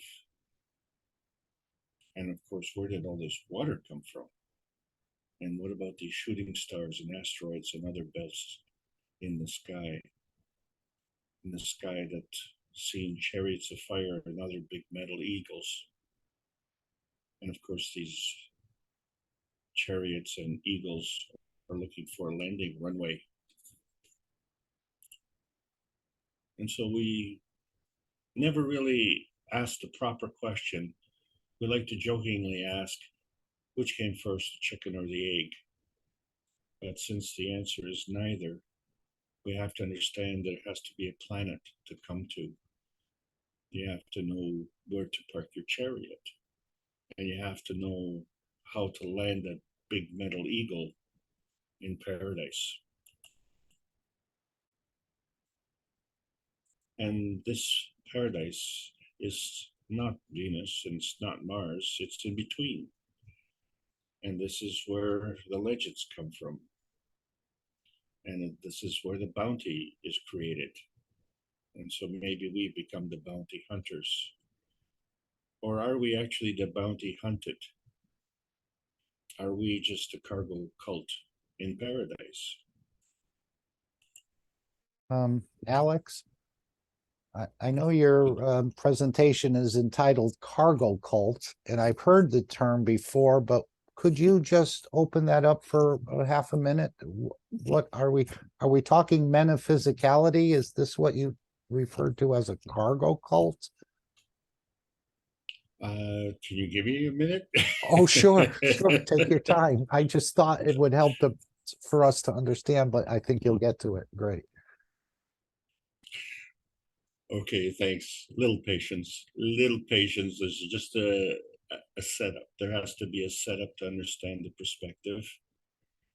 And the thing is that we've seen the chariots of the gods. These are the legendary chariots of fire. And they're chariots, or the big metal eagles. And if they have the fire, and we have to relate to these chariots as something that we can relate to. And so we see that really they're not traveling in outer space and they're leaving Earth space. So they're going to somewhere in between space. And so we're talking about visitors in some kind of craft.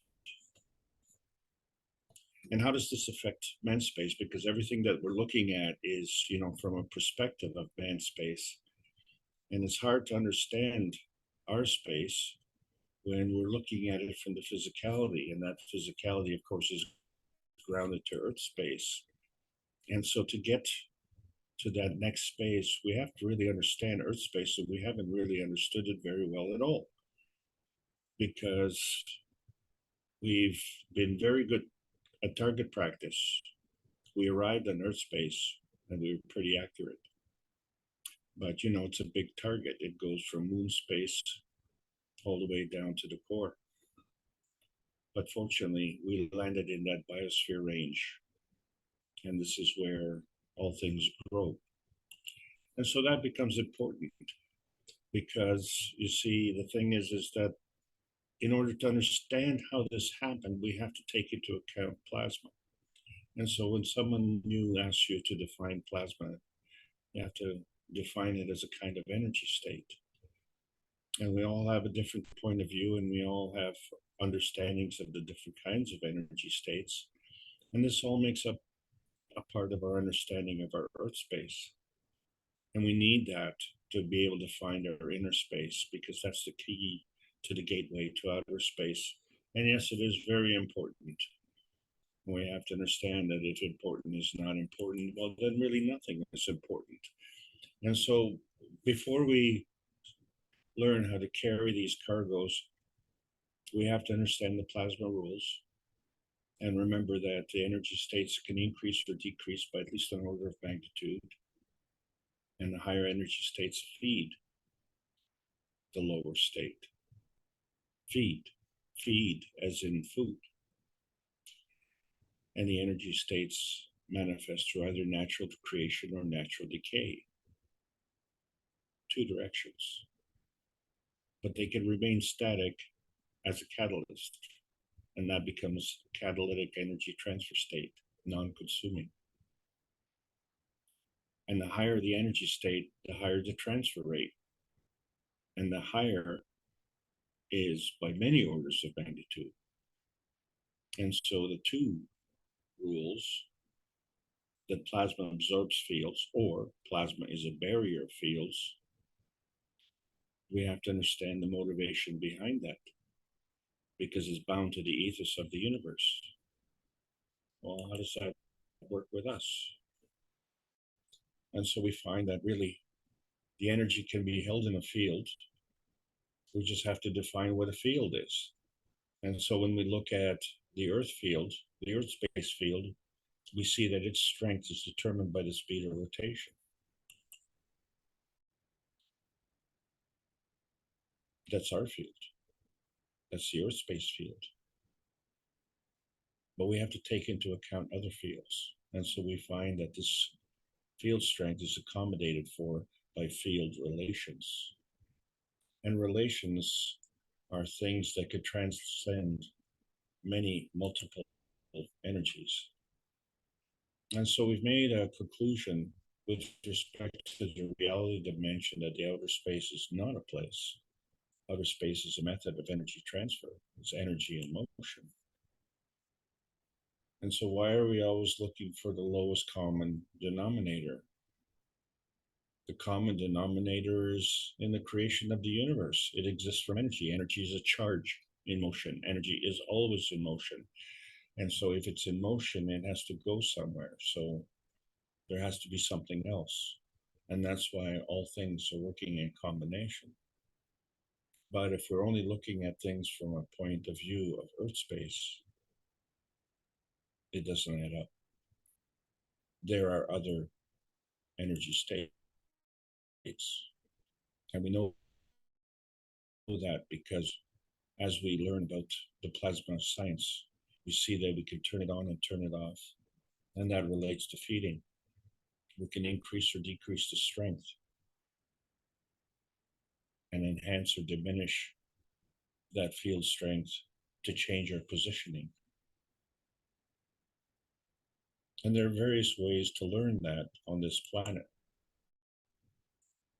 So the scientific way is to understand the core components, the electrons and the protons, the PM ticks and the rays. And then we find that the PM ticks are magnetical electrons, and the electron is part of the atom. And it's married to a proton, and the two together create a gravitational field. But there's a plasmatic field, a plasmatic gravitational field.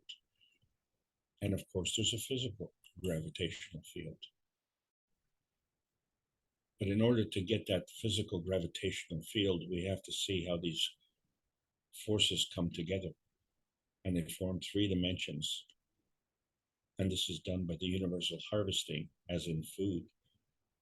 Harvesting in a self-enhancement fashion. And so we can create a gravitational core. But if we don't understand that harvesting skill, because maybe we're too arrogant, like city boys, maybe we understand why we're preoccupied with loosh harvesting, which is the stealing of energy from others, and not recognizing the fact that stealing energy from others results in self-consumption, and it creates a binding. And that binding of energy, yeah, we need that binding of energy to create a manifestation point. But when we deceive, lie, cheat, and steal, and double cross, we steal energy at the expense of others. And so history is something that has helped us to understand our mistakes. And it's also helped us to understand our point of view. But it has also limited our knowledge, because we need to understand history with a direct connection. And we've been able to do that. And how do you do that in physicality? Well, you can't. And so, as city boys, I grew up in Toronto. And as all city boys are smart. And Toronto happens to be the home to the largest soccer league in the world. It was part of the multiculturalism that was developed after the Second World War. We had a lot of refugees. And my family was one of them. And when we came here, we found that most soccer fields were just dirt.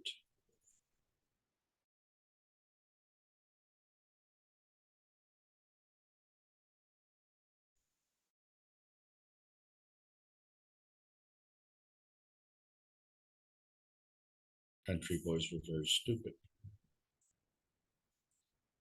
But grass became very important in my life because as a child, I was very close to the grass. In fact, I was on my hands and knees in the grass, and our grass was not very good. I had a trip with my dad. I went to the Varsity Stadium. This was a stadium in Toronto in 1955. And for some reason, I remember it really, really well because it was a massive stadium, huge. Well, you understand, I was 4 years old. And the thing that I remember the most is I remember the knobby knees of a Scotsman who was bigger than my dad. And oh man, was he ever tough. And he was very kind to me. And he was so tall. So I only got a good look at his kneecaps. And the other thing that was fascinating was the lush green grass. It was amazing. I had never seen green grass like that. It was beautiful. And this was the home to the greatest Canadian soccer team, Toronto City. It was a team of celebrities, and my dad was on that team. And really, it was very hard for us to get 5,000 fans. And most Toronto teams always, or hardly ever, got more than 5,000 fans. In fact, 1,000 fans sometimes. And this great team folded.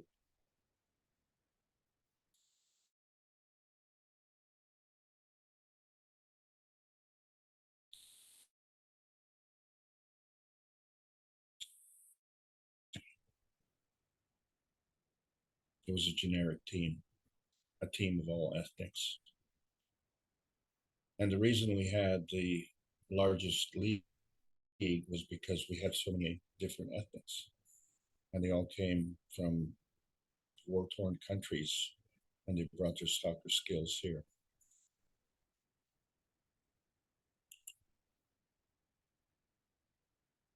And this is what the stadium looked like. It's a picture in 1980. And you can see the poor grass in the center there. That's not the field that I remember. The field I remember was lush green grass. But this stadium can hold 25,000 people. And you understand that Toronto is the fourth largest city in North America with over 4 million people. And this was a very important stadium.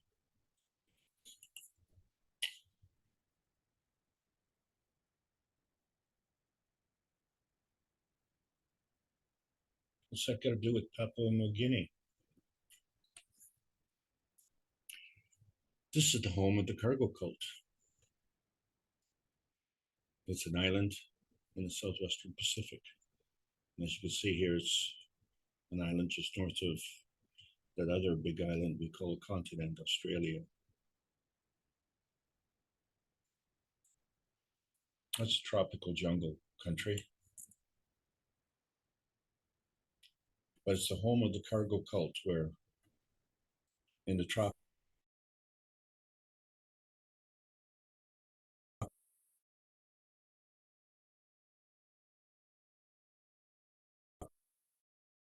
forest was lost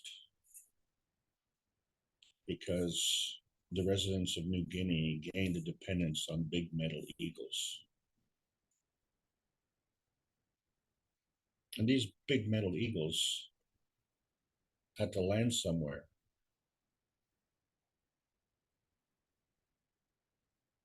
And that's part of the story. But the other part of the story is that a crisis developed when the eagles stopped landing, because the cargo cult forgot how to grow food. They became dependents on these big metal eagles. And it's just hard to believe that you could be in a beautiful tropical paradise and not be able to feed yourself. So what's food and cargo cults have to do with it? Well, you see, there was a tropical jungle. And of course, it's muddy, the ground is soft. And how do you land big, heavy cargo planes in the tropical jungle? So you had to build landing strips. And what they used to build these landing strips was massive quantities of anhydrous ammonia. And the reason they used this chemical on the floor of the tropical jungle is because it would harden the soil. The soil would harden so much so that you could bring these heavy American cargo planes, and we know how big they are, and land as if they were landing on a regular runway.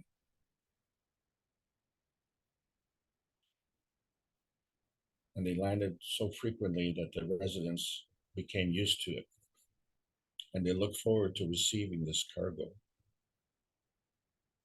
And what was on this cargo? Well, food, yeah, food was there. And there were other things. And why, of all places, do you have to land in a tropical jungle and build landing strips out of anhydrous ammonia? Why do I have to do that? I don't know. You'll have to answer that question yourself.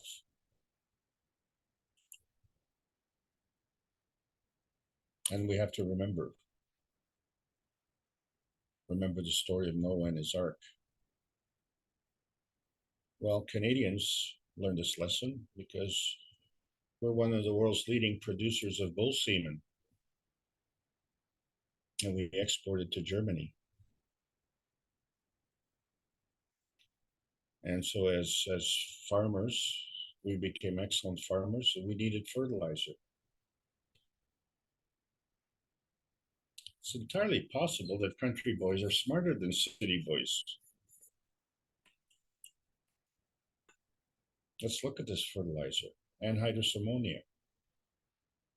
Household ammonia is diluted water. It only contains 5 or 10% ammonia. But anhydrous ammonia is essentially pure ammonia, over 99% pure. And anhydrous is a Greek word meaning without water. So anhydrous ammonia is ammonia without water. And this is a fertilizer. And as you can see, at the core is the nitrogen, the gravitational core, and the hydrogen is at the magnetical outer layer.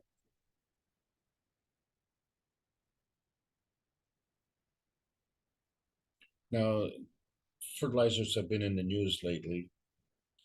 It's been very important. And because of the key component, nitrogen, we find that fertilizers, and primarily nitrogen fertilizers, are directly related to the price of natural gas, which is methane, which is carbon with 4 hydrogens. And so we find there's a direct relationship. And we find that 1 ton of anhydrous ammonia fertilizer requires 33,500 cubic feet of natural gas.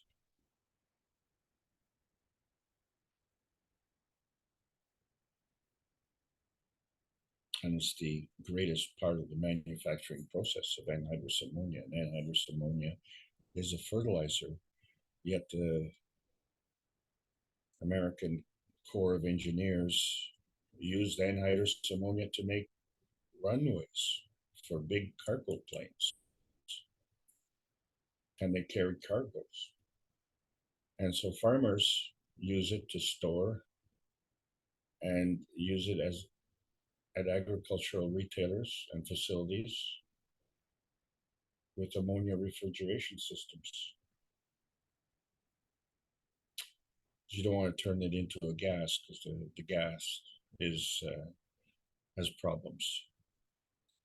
But look, anhydrous ammonia is also a key ingredient in the legal production of methamphetamines.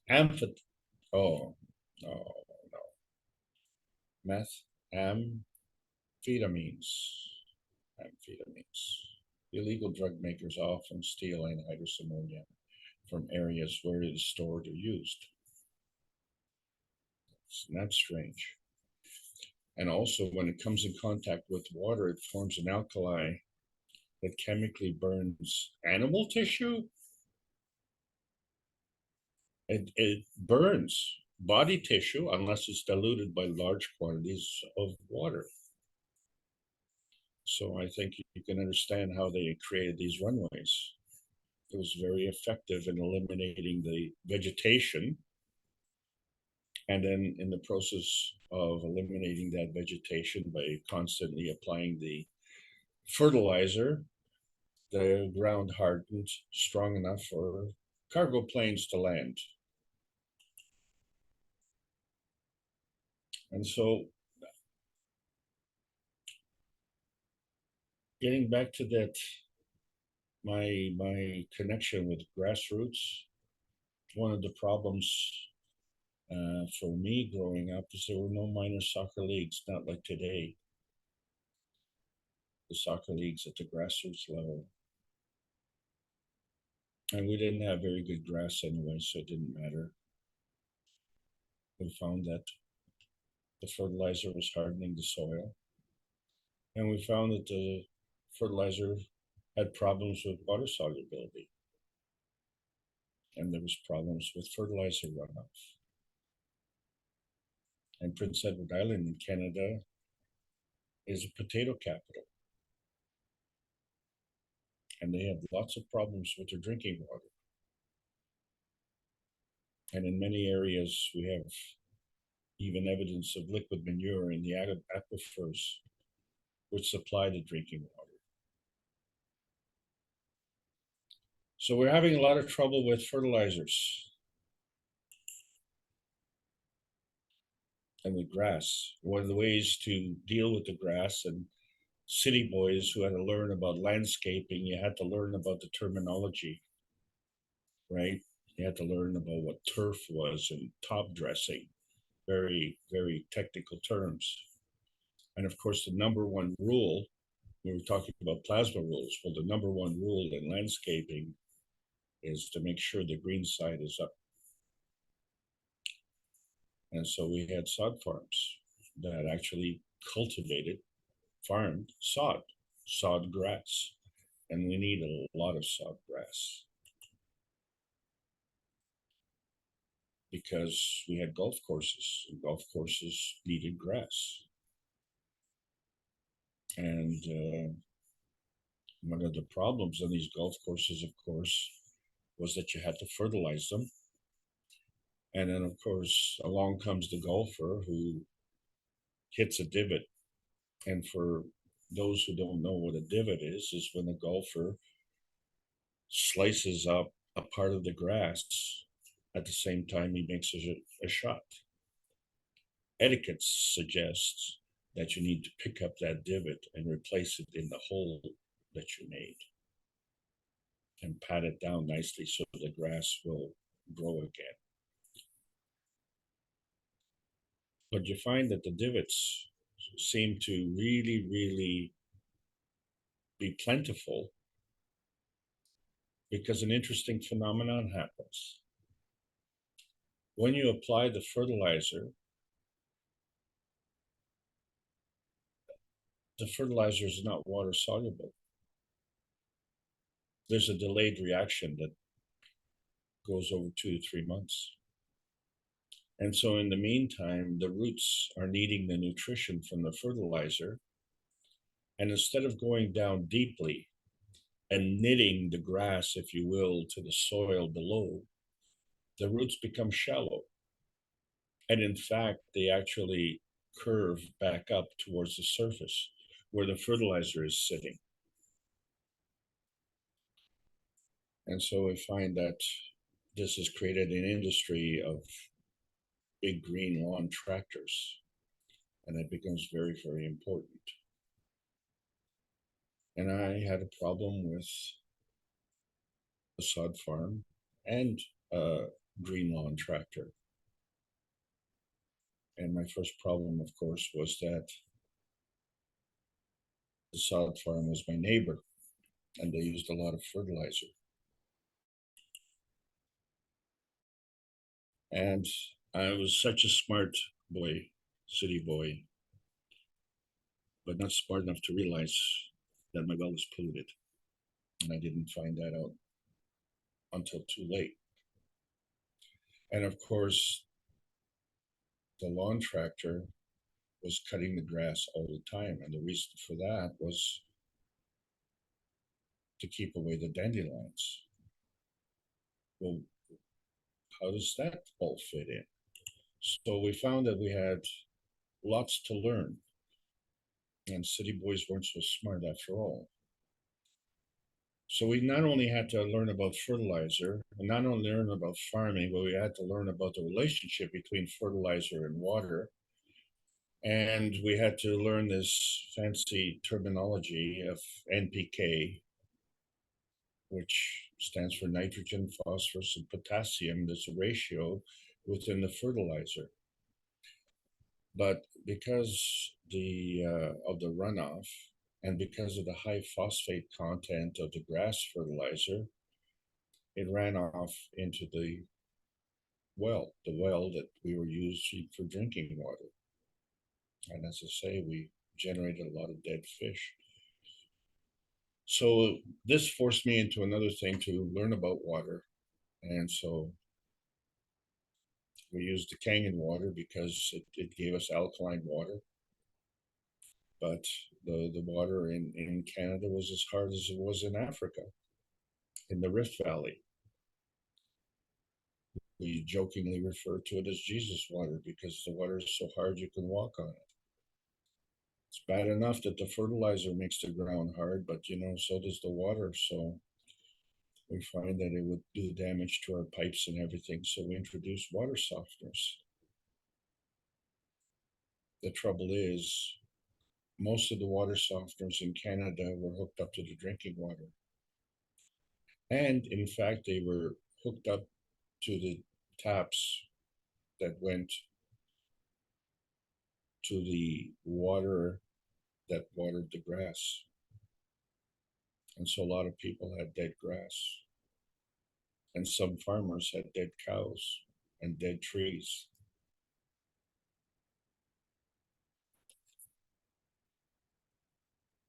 So many problems. And one of the things I did discover was this gift I got from Africa, where in Africa, this is a invasive species. It's a problem in Africa. And they treat it chemically. And this is a plant that's grown in the water. And I used it to feed the fish. I used it to fertilize the trees. And I used it to clean the water of heavy metals. and I was great at it.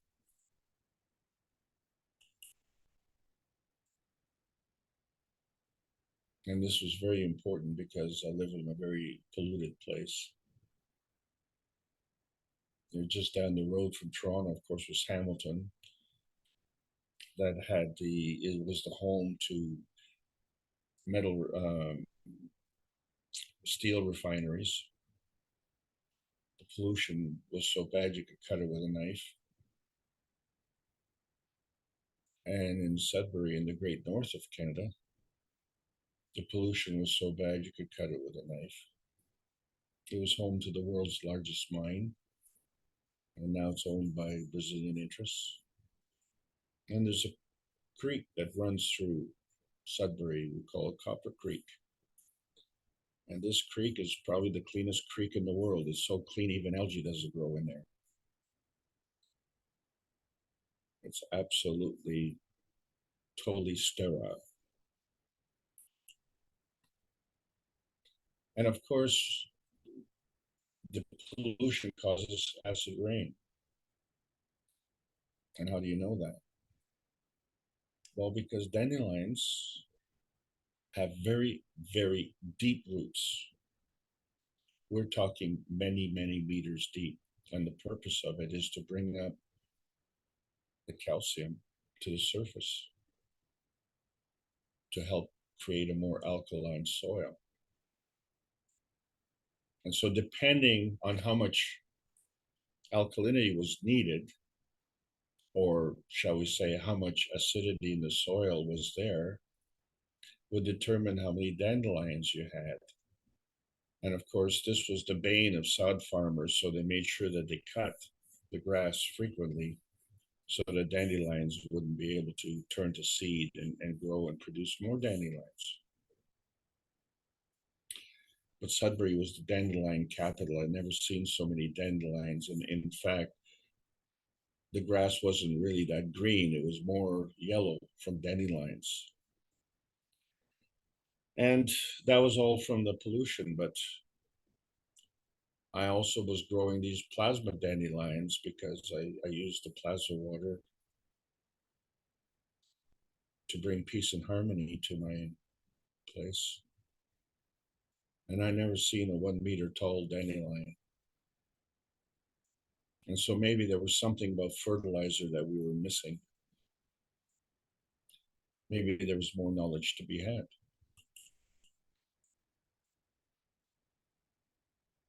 And how does that affect us?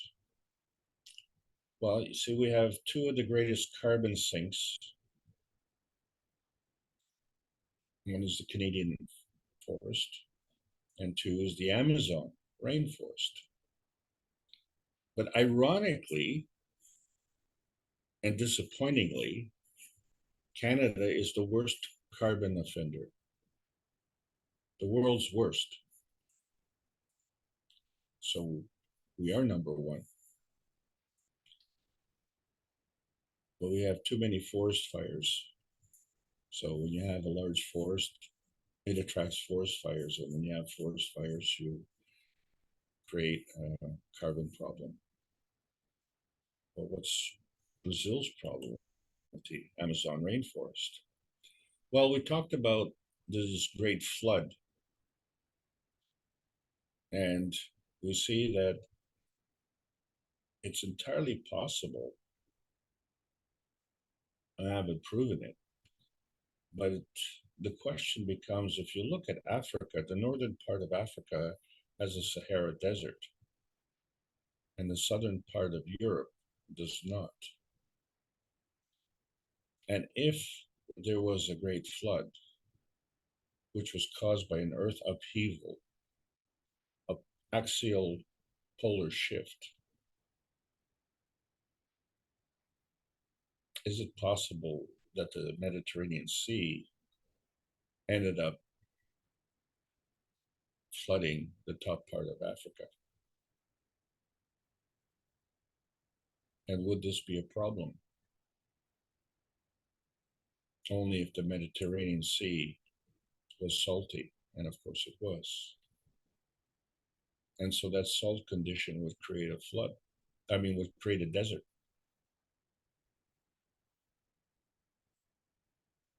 It's a possibility. Why not? Why wouldn't it create a desert condition? That's what they did in Papua New Guinea. They hardened the soil with fertilizer.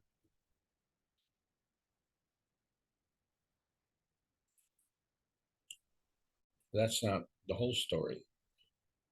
The problem, of course, was in the Amazon rainforest, because the Amazon rainforest was sitting on top of desert, sand. And that sand came from the Sahara Desert. And when we see the wind patterns that are coming from Africa over to the West, we can understand that a lot of desert sand would have come from there. And I didn't understand what top dressing was, but basically what you're doing is leveling out the ground by applying another substrate to your soil and evening it out, and counting on the fact that the vegetation underneath would grow through that. And so you would actually level off the land and in effect, top dress it. That's what that meant. And the amazing thing about the Amazon rainforest is that it was built on only a few inches of soil. A few inches of soil. Below it was massive quantities of desert sand. And so the question was, how can the Amazon rainforest be so prolific and the Sahara Desert be so barren if both had a substrate made out of the same desert sand? And so I think if we understand how water filtration would work, if the sand was lifted up into the atmosphere and carried across and landed in Brazil, would it bring the salt with it, or would it be purified in the process? Something was different. Something was different. And if we don't know what it was, this is what we do know. The conditions were the same, but the results were different. One was a desert, and one was a tropical rainforest, and bountiful.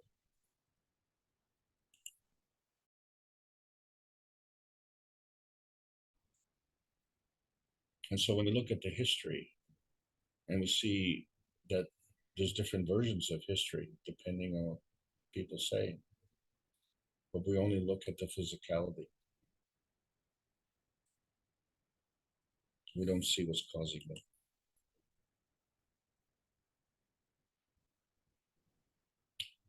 And so all we see is when two forces come together, and that's all we account for. We like the flash, the glow, the glitter, but mainly we like the profitability. And so we build grass farms in the Brazilian rainforest so that we can grow cattle to supply the food industry.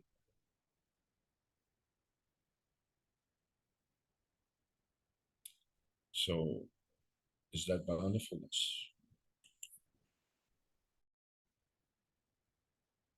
So if we're using fertilizer to harden the soil, and we're using fertilizer to enhance our food production, maybe there's something that we're not getting quite right. And so we see the limitations of nuclear science and how it's keeping us, shall we say, in the dark. Because when we look at how the universe was created, there's ethics, morality, compassion, and courage, which are all contributing to life and life creation. And so with our science, if we're looking at the opposite, what kind of science is that exactly? And so we're not really understanding that when we're looking at the nuclear decay of the neutron, we're not seeing that when we look at the periodic tables, it doesn't add up, because we look at the mass of the neutron and the mass of the atom, which is an electron-proton combination, but we don't see the decay process. We don't see the release of the PM ticks. We don't see the connection. And we don't see the connection between the electron and the proton, where the magnetic field of the large twin plasma of the proton feeds the smaller magnetical field of the electron, feeding as in food. And we don't understand the emission as in feeding, and the absorption as in being fed. And we don't understand that this is going at light speed, because we don't know what the speed is, and it doesn't really matter. What does matter is the reality dimension. We know that there's a plasmatic spectrum because we've seen it. We know there's a physical spectrum. We live it. And so there is a connection. There has to be a connection. And so the plasma feeding rule, where the higher strength feeds the weaker strength, is one of the most important rules that we have to understand. And we can't be dependent on big metal birds to come and feed us. We have to understand that there's magnetical force fields of attraction and repulsion, which we call magnetical and gravitational field forces. And this is part of the feeding and the feedback system. What we didn't say is what kind of food are we feeding, and what are we feeding back? And is it just regurgitation? Or is it what the universe is feeding us and transcending the various reality dimensions and coming to that gravitational point of stability of our Earth space? And so we find that all this energy in motion is magnetical, and it's a two-way street, isn't it? And we have the scientific proof in theory and now in practice. And we can see that there's changeabilities. And the reason for that is because we have to take other things into account. Because these other things take into account the rotation, the speed, the strength, and the direction of flow. And this all determines on how much we emit magnetically and how much we absorb gravitationally. These are charges in motion. And so that principal matter that is coming from the universe is in the form of PM ticks, is that magnetical feeding. And the feedback that we're getting from the Earth is that feedback we call inertia. And so between the here and the there, it is the us, the plasmagen, the conversion of principal matter, transition matter, and convergence matter. And we see that with our ganses. And we find that the ganses are actually a feeding product. And we see through the solid glass, and we see the solid gans. Well, it's not solid, it's physical. And then we see the hole in the middle. It's not that there's nothing there, it's just that it's transparent. And so that's the feedback. And that's our biosphere dimension. And so we see all these things around us feeding back to us and actually allowing us to understand what works and what doesn't work. And all good intentions, have to be rationalized.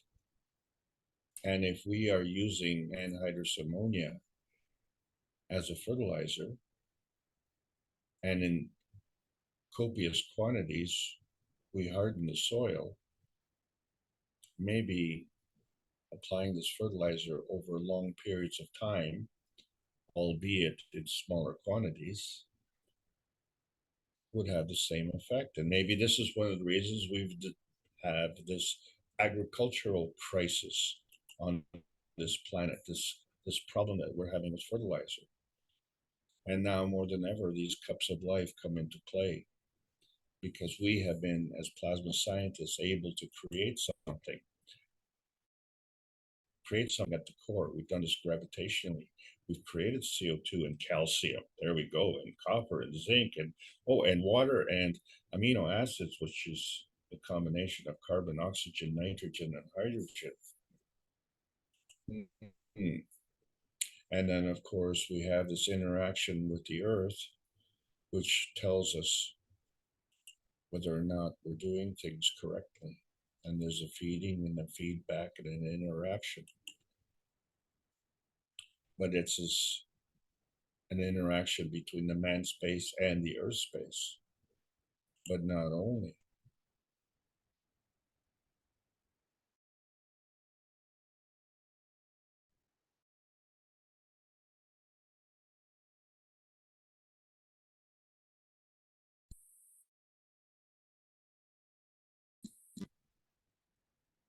And so we know that the earth space is doing its part because it's been able to take the two rotating hemispheres that are in a plasmatic condition and manifest them into the one physical rotating space that we recognize as our earth space.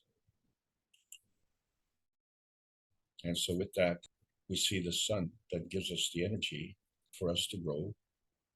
Food, yeah, food, that's the stuff.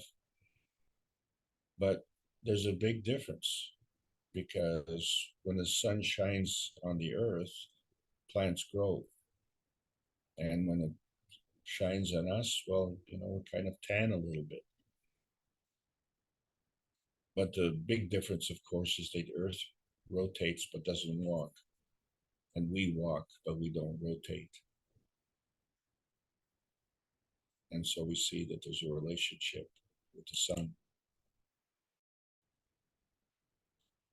And so this sun is emitting and the earth is absorbing gravitationally. And it always knows which way is up.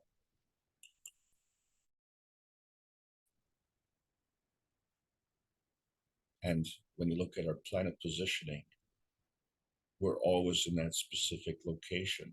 We always follow that orbit. And there are no cargo cults. There are no big metal eagles delivering cargo.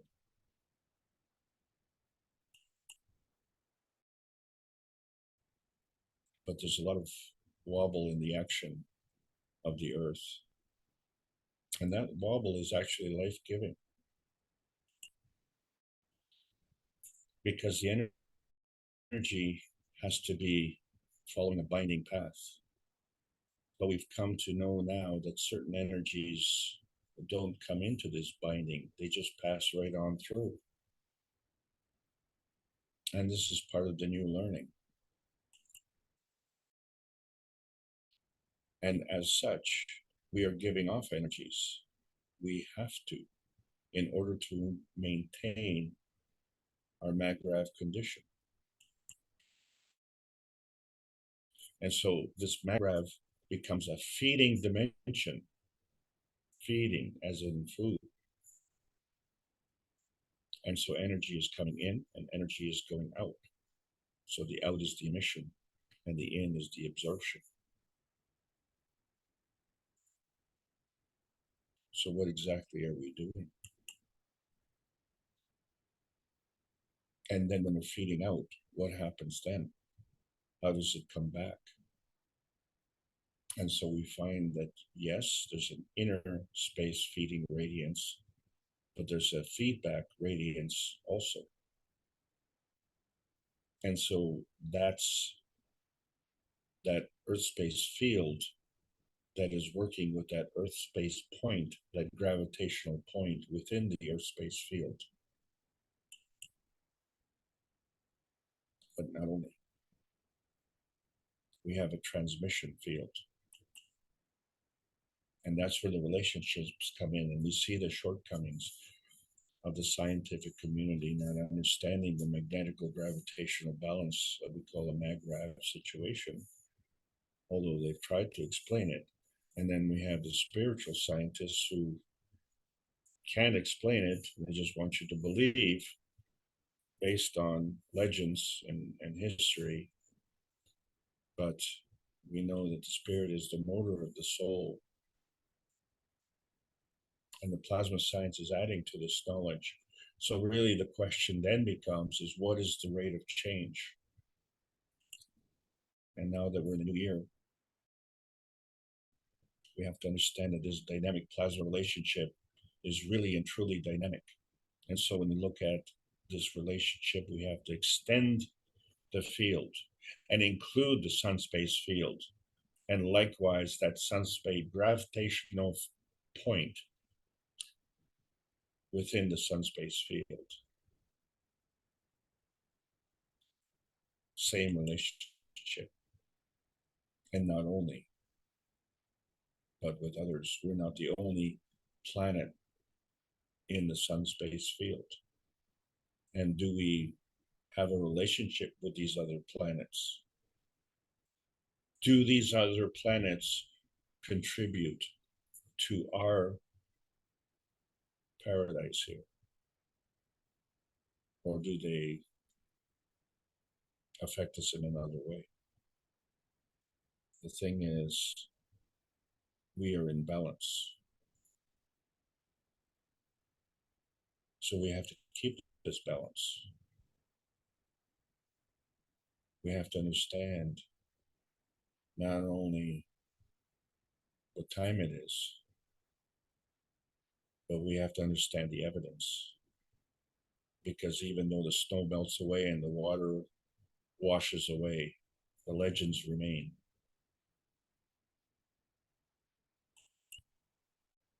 And we see the footprints all over the place.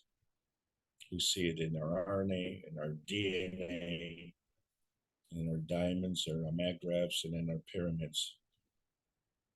We see it in our carpets, in our clothes. We see it all around. We just have to recognize what we see. And we have to know the difference between paradise and being a cargo cult.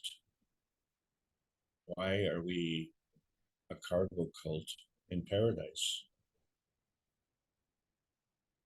That's like being in a restaurant and going hungry.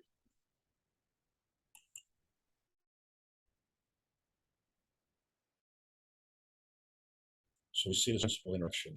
That's energy is always in motion, and it's a two-way street. And there are many, many ways. They could go through the polar axis. They can go through the magnetic poles. They can go through the emission pole and the absorption pole. And it can absorption. And all of this is a feeding radiance, and there's always a feedback radius as part of the reality dimension. The combination of the two is the reality dimension. There has to be a connection. Always has to be a connection. And so it is through this connection that the Keshe Foundation is going into outer space. And now the time has come. The time has come to tell the world. And understand that is this plasma feeding, as in food, that leads to this manifestation. And what are we feeding? What is it that's coming from this plasmatic reality that's feeding us in the physical reality? And do we understand what we're doing? And how do we feel about that? Because the emotion of presence is another form artifact of energy and motion. And so all of these manifestation points determine whether or not we're in the physical dimension or in the plasmatic dimension. Well, you see, we're in both. The question is which one dominates us.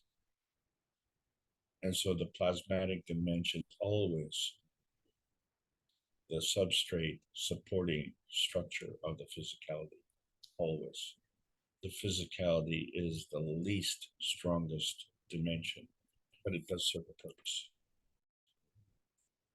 Because the soul of man, being the essential you, is this interaction between the plasmic gen state and the matter gen state.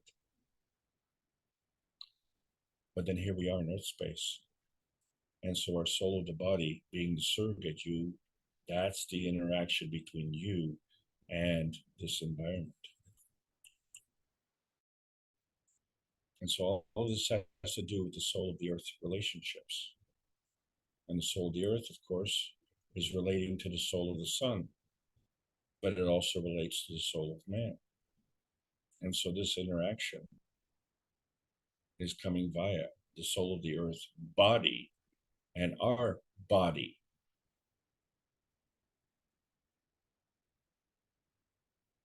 And so this earth space manifests into the physicality of the earth body and the physicality of our body.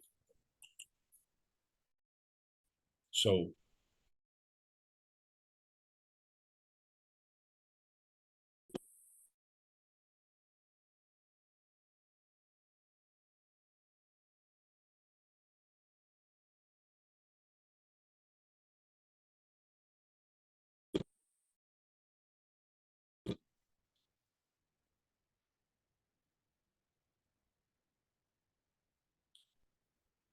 the soul of the earth body could interact with the soul of the sun and manifest the physicality of the earth.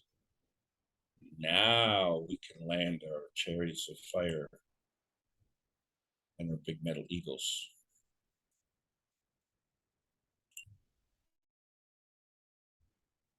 And come to paradise. And what are we? We are the ground satellites. And we've seen the indomitable spirit of legends.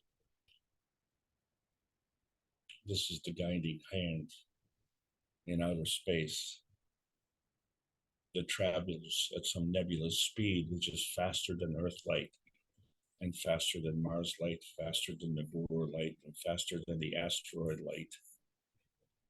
This is what legends are made from. And the Earth is connected via the peace stone. And the strength of that connection is in the gravitational core. It's the strength of that gravitational core that feeds the legends. And so when we look at the agriculture, look at what the vertical people are doing. They have a biosphere of peace. And Earth is the chosen bountiful one. The majority seek the call of freedom and emancipation. This is normal. And man's existential crisis defaults to understanding how to harvest, as in food, of the plasma energy of the plasma universe. So here we are at this landing point. And our landing point is determined by our physical materialization. There's more to it because the physical materialization is the physical aspect of the manifestation, but there is a plasmatic manifestation as well. And that connection connects to other plasmatic manifestation and other forms of materialization. And this is all done through outer space. And as we continue searching for outer space, we have to realize that outer space is that reality dimension, and we've already found it. Because all you have to look at is the evidence in our pursuit of happiness we find that we're actually experiencing a launch field failure. Man has never launched a rocket into outer space. And why are we so preoccupied with launching a rocket when we see that all the souls that were born on Earth space preferred to come here as opposed to Mars space?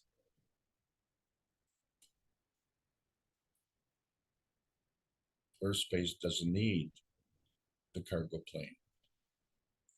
The Earth space is the cargo plane. And man space is on Earth space. Are we the cargo cult? Are we the cargo?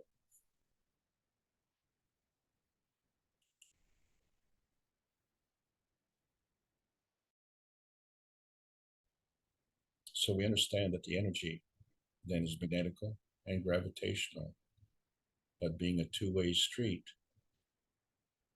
it always comes to some gravitational stability.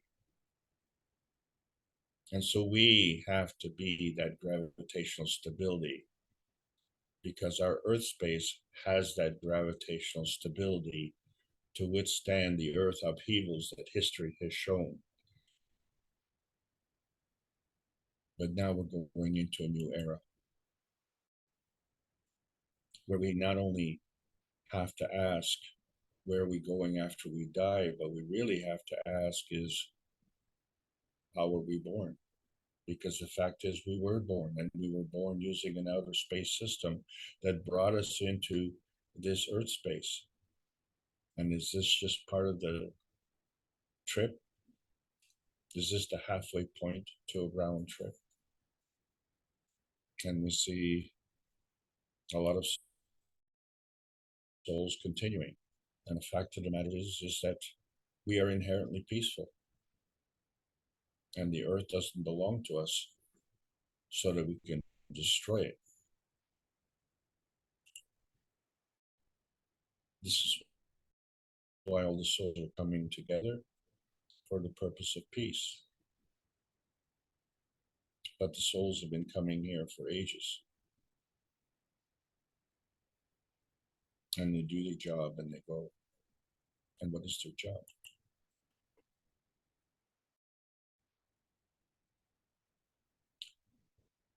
So we have to roll out that gravitational carpet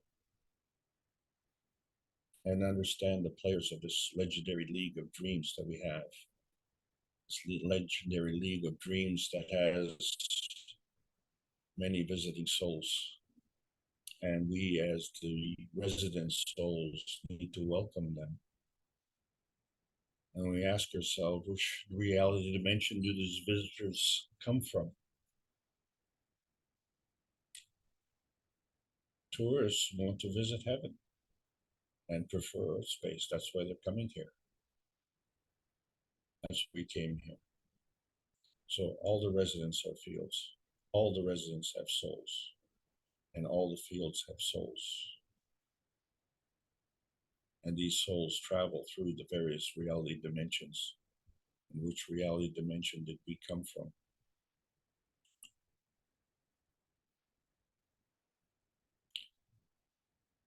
We came from that plasma feeding dimension.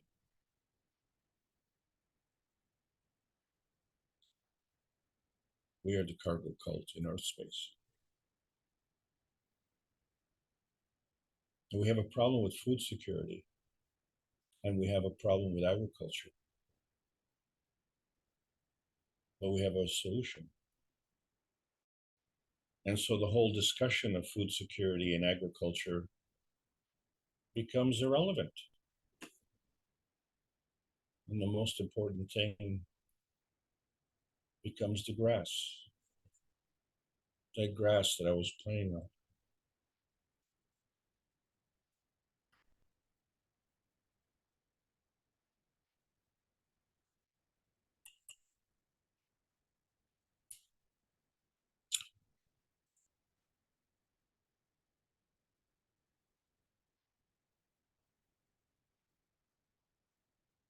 We just finished the World Cup in Qatar. There was a lot of good grass was needed. and there are many beautiful stadiums. But the Maracana Stadium in Brazil holds the record for attendance, 200,000 plus. And their practice field is larger than Varsity Stadium.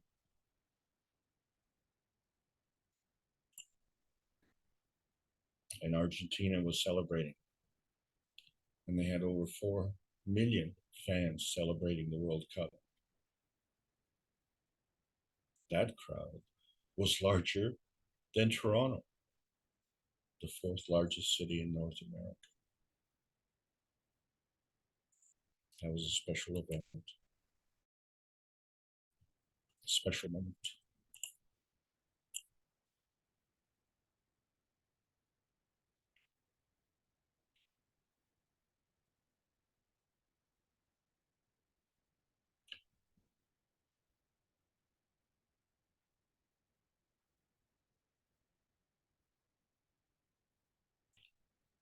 There was one other time that Varsity Stadium had great grass.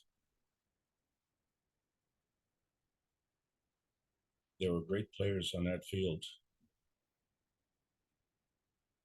And yeah, there was only 25,000 people, but you know what? It was sold out. It was standing room only.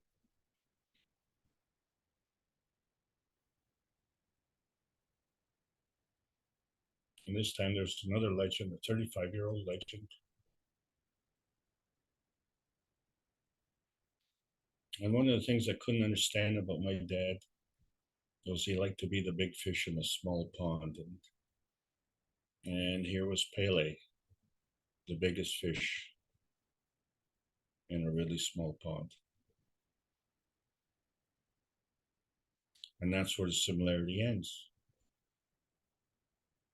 And just for the record, the strategy of the home team was to impose a very serious man-to-man marking on the Great One. But he never got angry.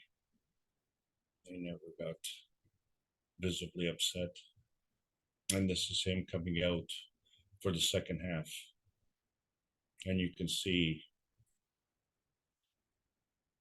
it transcends the races, transcends the colors, transcends the ages of standing room only in this event.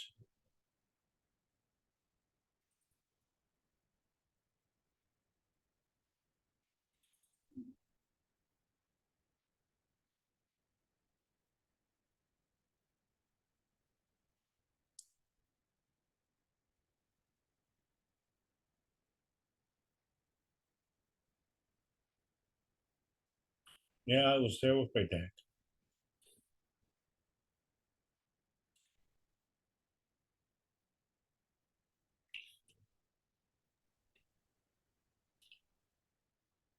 My dad retired at the age of 41. And from then on, he said he had one foot in the grave.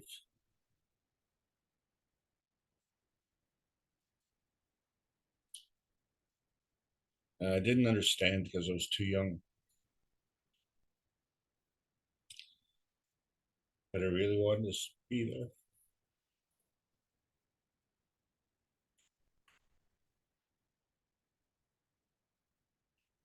And the only way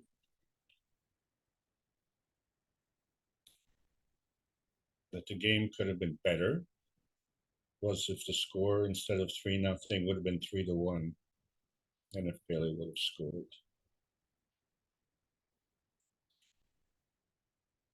But the strategy was brilliant, because if we didn't have a strategy for the home team, you could see the greatness. Pele brought credibility to North America.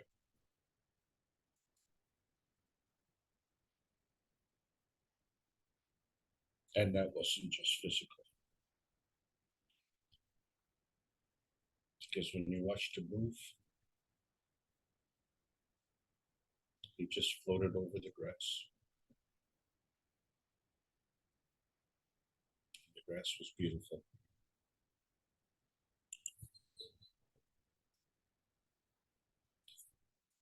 So we all know that he had a great on-field career.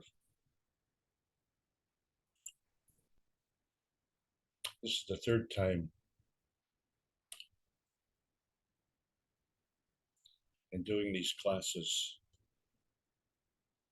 I had to talk about greatness, transcending the soccer field.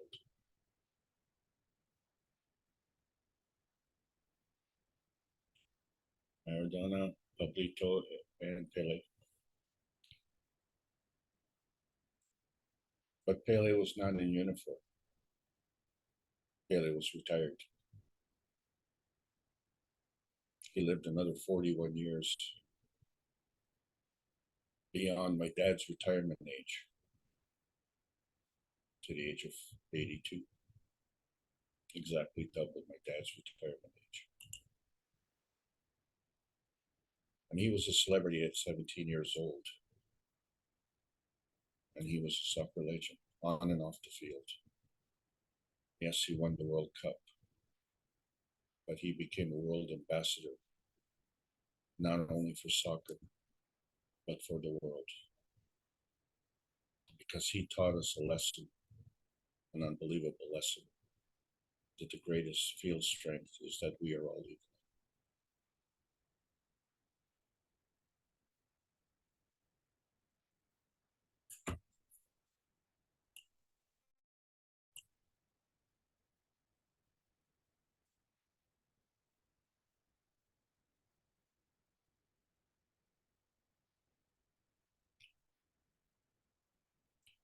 Cancer, drug addiction, emotional, psychosomatic conditions will also be going into history. We are in the post-December 16, 2022 era, and we have new choices. And to understand the transmutation space and the bountiful space and the graceful space in between. This is the Keshe Foundation Spaceship Institute, Teachings of Plasma Science. We're calling all Earth-based patriots. There's a World Peace Treaty. Sign it with your pen, sign it with your heart. As we've discovered, the Earth has overlapping fields. These fields are of life with freedom from boundaries or abuse. We are neither cargo nor a cult. And the earthbound is going through a gravitational transformation where we're restoring the physical and emotional vitality. Doing that transmutation connection of the transparency point and that manifestation point, whether it's plasmatically or physically. In either case, it's a bountifulness and it's part of the healing process of the inner space of Earth and connects equally to the universal inner space of freedom and Earth's legends of upheaval and history. This is colliding with man's plurality. Plasma science needs to continue to be delivered in exchange for peace on Earth. And so welcome to the outer space age. And that's the end of this lesson. Thank you all for joining me on this trip. I hope you enjoyed it. Back to you. Well, thank you for delivering consistently, Alex. I looked in the attendees list. I don't think there's anyone here for the first time, although I will ask. If anyone's here for the first time, please let us know how you found us and where you're from.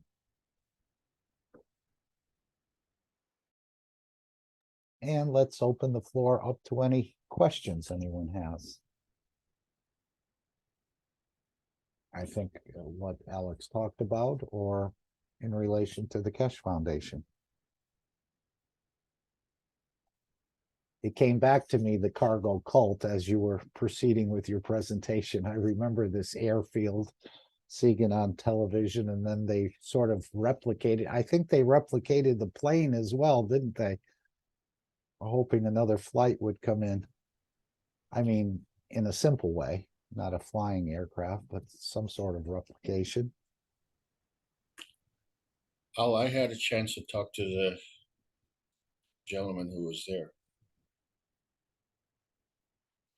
It was, I was shocked to hear this story. I would never have thought that the people in New Guinea would be suffering hunger.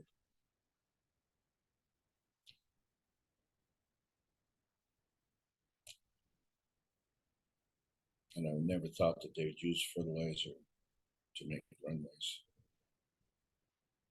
No wonder we're having agricultural problems. Well, if we move into this new dimension of feeding, I think the agriculture will be tailing off. I don't know how rapidly that will happen. I know he said we could always eat if you wanted to have the pleasure of eating. But I think we'll be doing more in the plasmatic. You say we come from the dimension of plasma feeding dimension, but how come we forgot it when we landed here?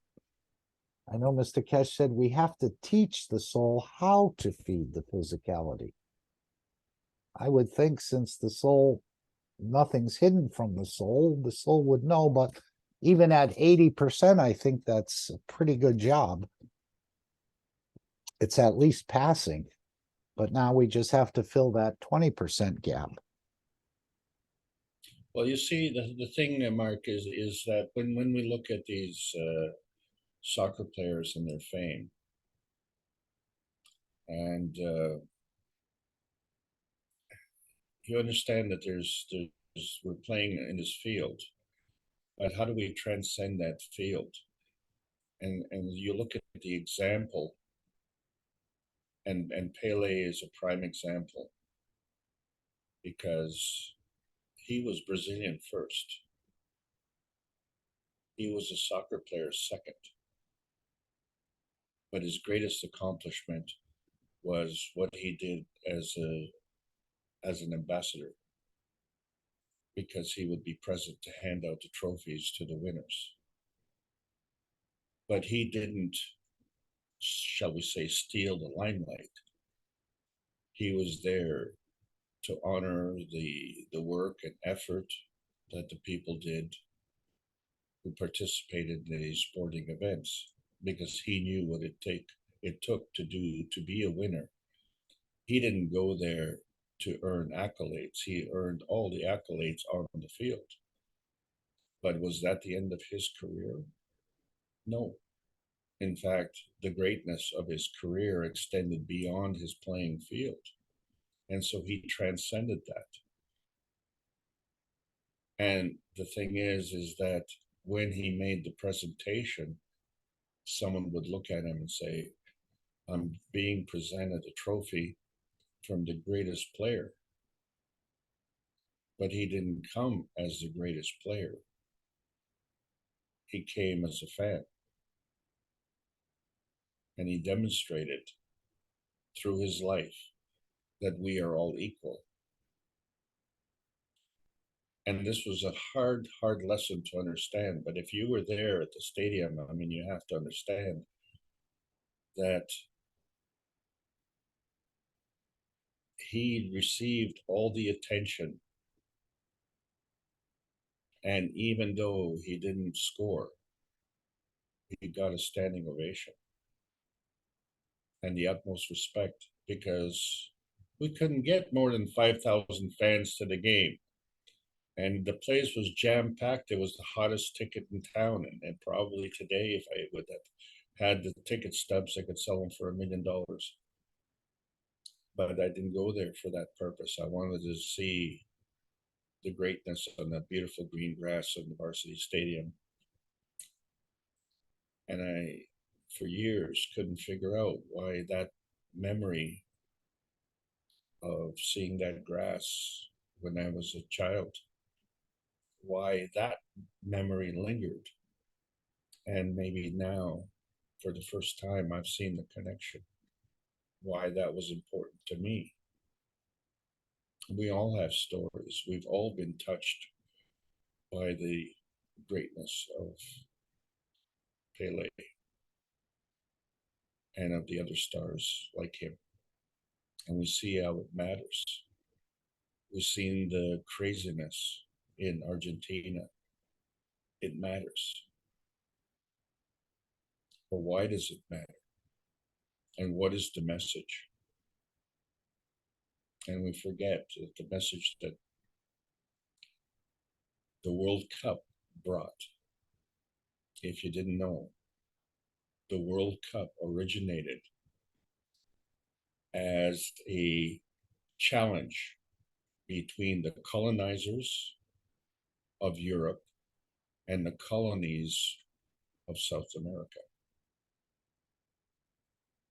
And by the way, we'll just let other people come in and make it a World Cup. But that was really what was going on.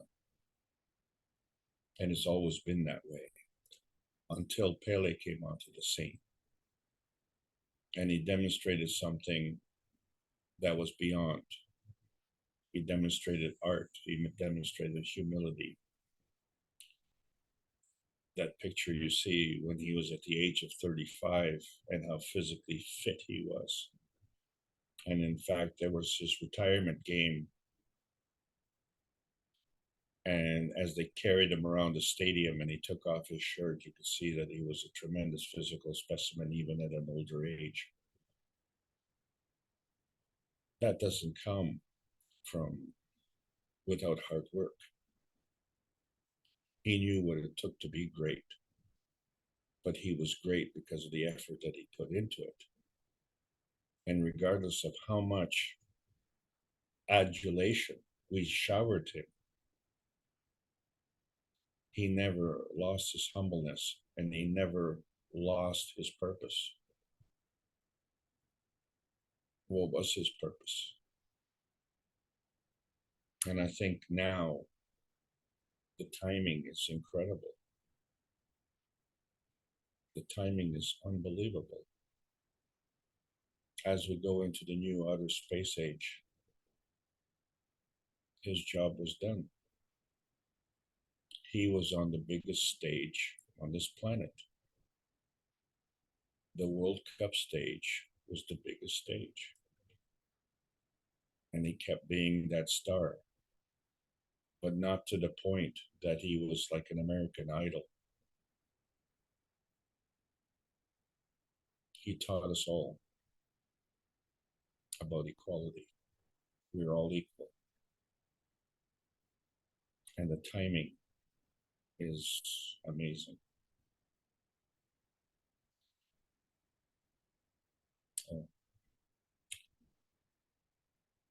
You wonder why the world is soccer nuts.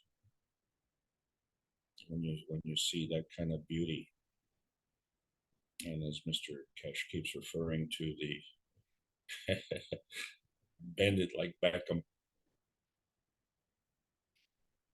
soccer is more than just a physical game. You don't get 4 million people coming out to greet the home team because it's just a game.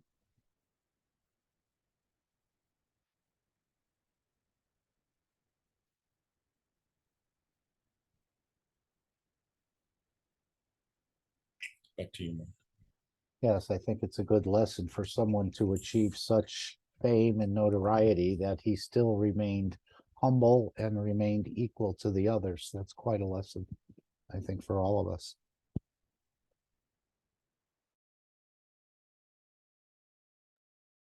Would someone else like to bring something up here that you might have heard or seen or have a question about?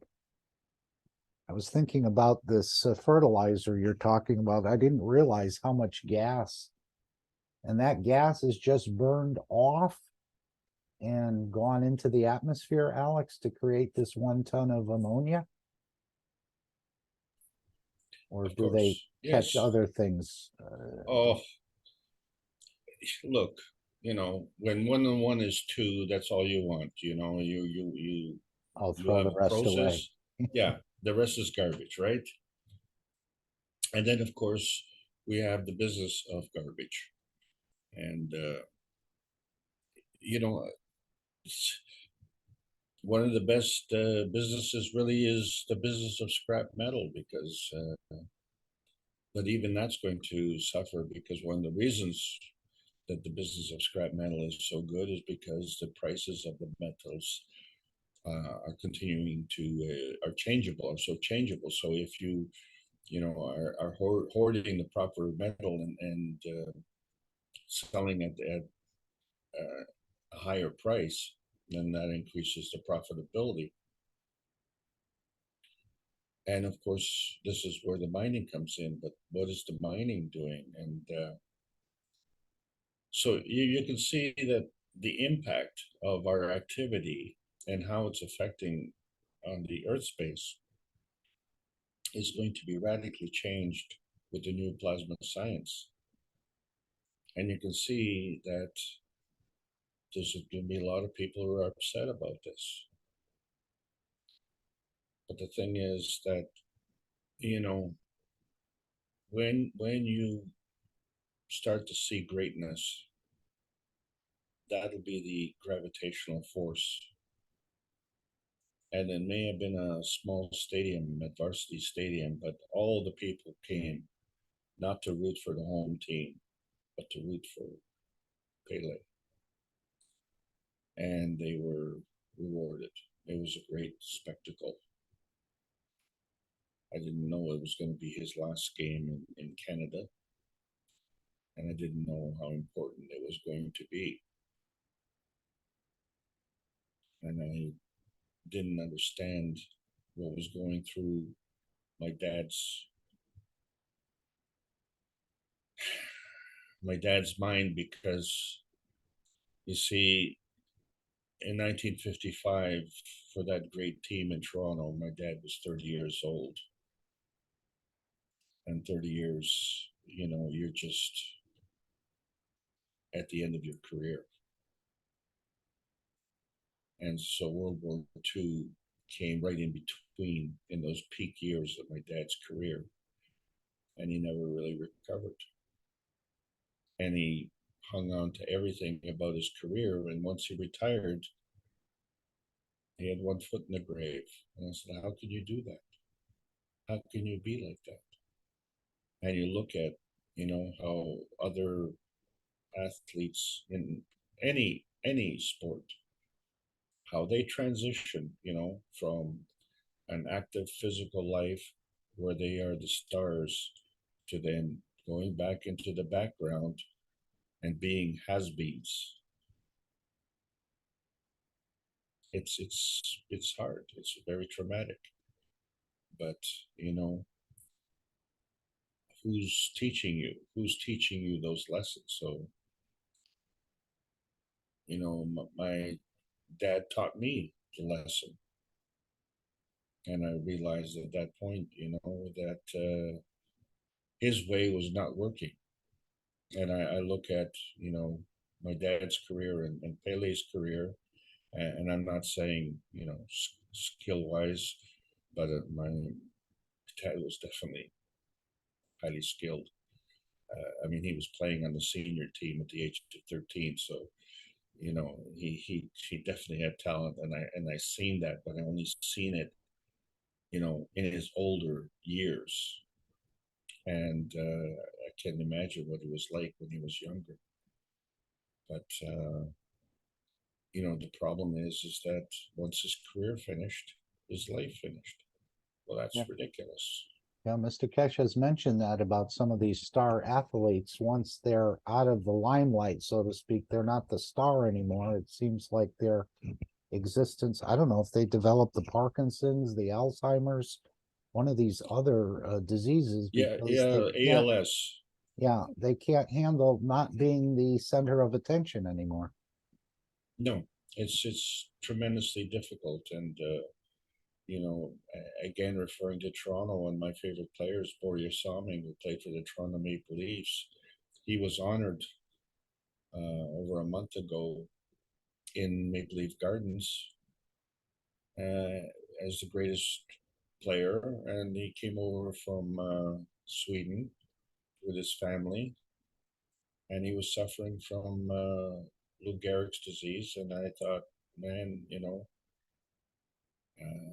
he's very lucky to have been brought in this position, and yet we couldn't get in touch with him. And it was after that ceremony that he died. It wasn't a week or two, and I'm trying to make arrangements to figure out how to contact him. And I get the news that he passed away. We didn't even get a chance. It wouldn't have been great. But, he couldn't handle the loss of the stardom. And then he came back to Maple Leaf Gardens and he was fed an enormous amount of adulation. And obviously he couldn't handle that either, because when he left, I mean, it was just a very fast downhill trip. And then we see that in like you say, in so many different athletes. And you wonder, well, it's not about the money, because they have the money.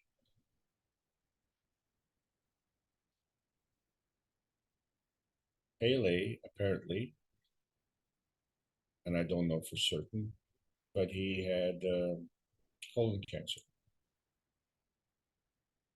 And of all the cancers, that is one of the easiest to deal with.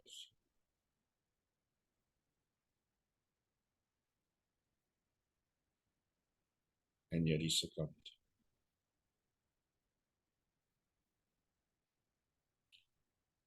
Or maybe physically it was easy to deal with. Maybe there were other problems. Maybe there were psychosomatic problems. Because let's face it, he died right after the World Cup. And we know that he watched his beloved Brazil play.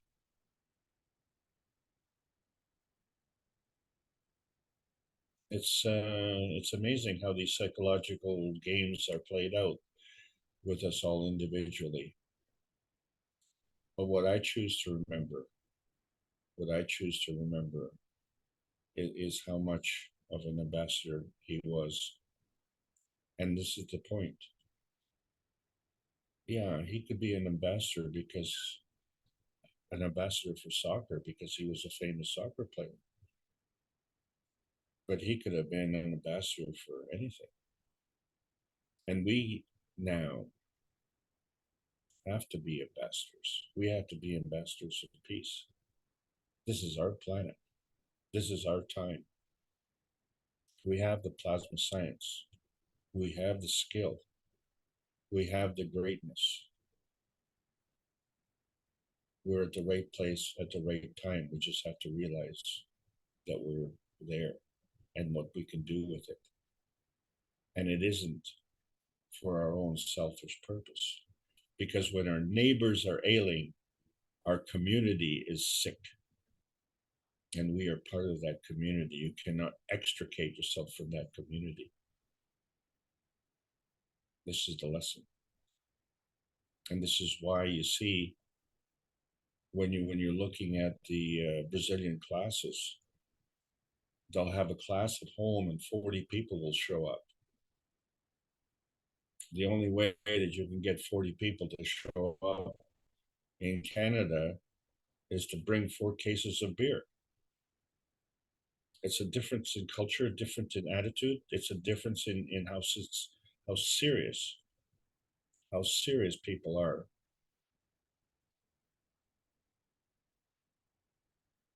And how important this is. We have to look beyond the boundaries of our own physical man space. We have to take care of our earth space and understand that through taking care of the earth space, we contribute to the care and comfort of sun space. And now we understand the pattern from there, and then it becomes a matter of skill and practice and repetition. Back to you, Mark. Yes, and Mr. Kesh mentioned ambassadors in the last workshop. He said there are many here among them who are ambassadors from other places, and we're going to actually see them manifest in their original form, I think. I don't know if that'll be videoed, but I think we'll be able to see that. Even though they've taken on the clothes of a man, we'll see where they're from, what ambassador is from where, different parts of the universe. And they're here with us, and they will be manifesting. So we're going to be meeting a number of ambassadors, I think.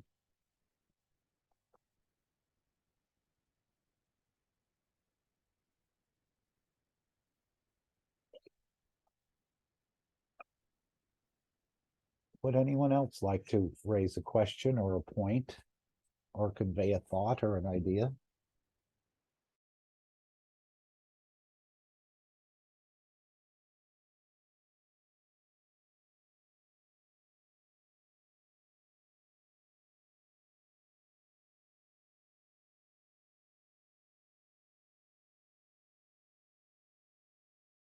We haven't heard much about the material enhancement unit from Mr. Keshe as of late. I'm sure it's ready to go and can produce copper or gold or whatever, and maybe it's not time for that, for the markets to get a little upset that there's a new technology. So perhaps he's saving that for later. What are your thoughts on this material enhancement? Are we going to be needing this material enhancement as much as we thought we were? I know time will go on. There'll still be coins and other things minted, cash coins. Will we? Yeah. Yep. No, the idea of the material enhancement, we haven't heard much about this as of late. And I was just thinking why. Well, there are two things that affect the rate of change. And one, of course, is the urgency. And so, you know, if we're having food security and energy security problems, that becomes an existential crisis. So that becomes an immediate crisis. But we're also going to go through a psychological crisis because I was, you know, contemplating our position, and I'm so grateful to have been, you know, aware of all of this. So the path that I took, regardless of how difficult it may have been, has brought me here. And I need to be grateful for that. I need to look at the silver lining, and there is a silver lining, is I'm aware, and I went through this shock over 30 years ago. And it's a shock. It's a shocking shock. Well, if we are maybe coming in contact with maybe 6% of the population, that leaves 94% who are unaware. That's a big mountain. And how long is it going to take? And so in many ways, by going with these new systems, we speed that up by orders of magnitude, which is very important. But so you become aware, and what happens? And this happened to me many times, you know, like, you know, there was cancer in my family and we got rid of it, and people asked us how to do it, and we told them, and, you know, through our facility, we handled about 21,000 cases. And you say, well, where are those cases today? I'm taken care of. Thank you very much. Okay. It sucks to be you. And, you know, we'll see you. And that's nice. And it's the same thing that's happening today. You know, you tell people about the plasma science and say, oh, well, that's nice. Okay, well, you know, how's that going to affect your life? Well, I don't care. It's not my problem. And this is the kind of attitude that we have. And I'm saying this is the kind of attitude we have in Canada. I don't know what it's like in other countries, but I see what's happening in Brazil, and it's, you know, think there were close to 12,000 members on the Telegram channel there, and Canada's at around 100, and even the American channel is pulling away. I think you're all the way up to at least 300, I think. No, actually, we lost a few members in the last couple of weeks. I don't know. We were at a couple hundred, a little over, and so I don't know if these were all bots or people just decided to drop out, or the numbers are not real. What happened? But they'll all come along. I have no doubt Well, about there's that. only 400 and there's only 400 million people, between our two countries, right? It's got a long way to go, but it's just it's shocking to see the figures. It's shocking to see the results, and then you say, well, all of us here on this panel are knowledgeable. We get to talk about this, but we now have a gap, a larger gap, and maybe that is a stronger field, but the gap between those who know and don't know is widening, because we're doing this every week, and we keep coming for more punishment every week, not because we have nothing to do, but we not only need to understand it ourselves, which is important, but we need to understand it in such a way that we can convey it to others. Because, say, 3 years ago, when we started with these public classes with the Brazil community, we only had maybe 3,000 hours in the archives, and now we have over 6,000 hours in the archives. So the gap has increased. So people who didn't know back then at least didn't have as much of a challenge as they have today. So the challenge is worse. Well, who's the mediator? We are. We're the mediator. We're the ones who can bridge that gap for them. So we have to step up our game. We have to be more skillful. And we already have gone through that shock. We've already adapted to that shock. How long is this adaptation process going to take? 5 years, 10 years, 15 years? So, we may be in an existential crisis within the next 60 days, but we will overcome that because we have the gravitational stability to do that. And the difference, of course, is that stuff that's passing through us, which is actually not helping us in any way, except, we just kind of watch the train go by. Well, that train is going to stop. We will be able to absorb that energy, and we'll be able to patch into the cosmic rays of the universe. Well, hello. That's a game changer. That's a real game changer. So, but what does that mean? So we're going to win? Win what?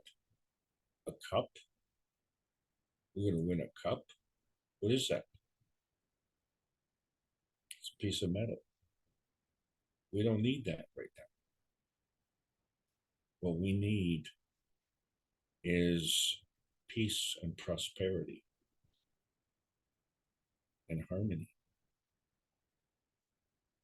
And we need to connect with the rest of the universal community, because that's the point.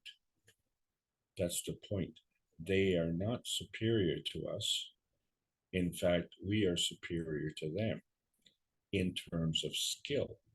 We have a skill that we didn't even know we had this skill, and that skill is to manifest in physicality. Well, that's great. Okay, but does that make us superior? No, that makes us more skillful. So that's the reason why. And so when we connect with the universal community and share that skill, guess what? 1 and 1 is more than 2. Okay, and then what we'll have is healthy neighbors, and healthy neighbors contribute to a healthy community. And that's what we need. So how fast is this rate of change going to happen? It's never going to be fast enough.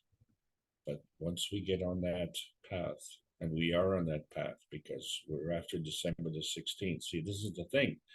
When you talk to someone about the plasma science, they don't want to hear it. But if you talk to them about the creator, then they want to beat you up. So there has to be some kind of, graceful point in between where we can bridge this. And that's going to be our skill level. How do we achieve that? So the work continues. Yeah, I think he said the soul of totality will bring the change. So maybe when we reach a certain number of people in a collective, that change will happen. But I think it's going to be, again, it can't be delivered in one blow. It'd be too much for the system to handle the structure here. So little by little, and then it speeds up. Yeah, I was in a room with 9 other people, and we were, entertaining the subject. Yes, and I wasn't the one being entertained. I was the show. Everybody was looking at me as if I was on stage because I was the only one who was clueless. And during that moment, what I was doing was measuring the distance between where I was sitting and the exit door. And I was thinking, how fast could I get up and run out the door? could I open the door fast enough so that I wouldn't go through the window? But I decided to stay, and it was just so funny because everybody knew except me. What a shocking experience. Well, now, we're still kind of in the minority, right? Except that now we're in a minority of knowledge seekers, knowledge finders. And so what do we do with that knowledge? Do we just walk away from it? No, because we have to live in this earth space. Their souls will bring them in, Alex. There's no question about it. Just the way we were in the same position as they were most of our lives, or part of our lives, or however long it took until somehow we woke up to this, or we were allowed to see a different understanding or a deeper understanding in this whole. And it has to do again with the ancestors as well. So there's a lot of factors, but no problem. It's all going to be delivered. I'm trying to get away from I want it now sort of thing, or by next week or by the end of this year, it must be delivered, or, I'm out of here. No, not at all. We'll see the change. The change is already happening. There's much more change behind the scenes than we're even aware of. They may even, as Mr. Keshe said, when the 5G came out, they had planned it for 2 or 3 or 4 years before that, getting all the systems in place, and so that when the rollout came, the phones would work. So I think it's the same with the technology. Everything is getting prepared in a way in the background. And then we'll see it. Mr. Keshe, as soon as he opens the gate, with any cattle pen or sheep pen, as soon as you open the gate, usually you have a huge flood moving in that direction.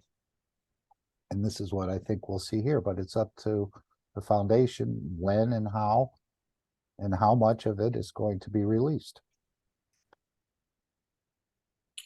Yeah, but we don't have to, I'm sorry to say, but no, we don't have to dwell on, our own individual knowledge. We are all part of a process, and we all have the equal capabilities. So, we all give time and attention to different things. So You know, if you spend all your time on the soccer field, well, the chances are that you're going to improve in that skill. And someone who isn't, someone who spends all their time with the motor vehicle, well, they're going to improve that skill. But the two can definitely coexist. So the motor mechanic can enjoy the entertainment of the soccer player, and the soccer player can get to the game because of the motor mechanic. You know, so this is how they all work together, and so therefore, in that regard, that they're definitely equal, even though they are highly skilled in their own profession of choice. So now we have new professions that are coming, new choices. And we haven't made those choices yet because we're just starting to understand the rules. And from our perspective, December the 16th is in the past tense for so many people. Well, they haven't experienced that yet. This is still part of their future. So the adaptation is going to be a prime prerequisite. And how do we play into that? And Dean had asked me a question as to, you know, how I plan my classes. And the small answer probably should have been, it's the things I don't know which direct me.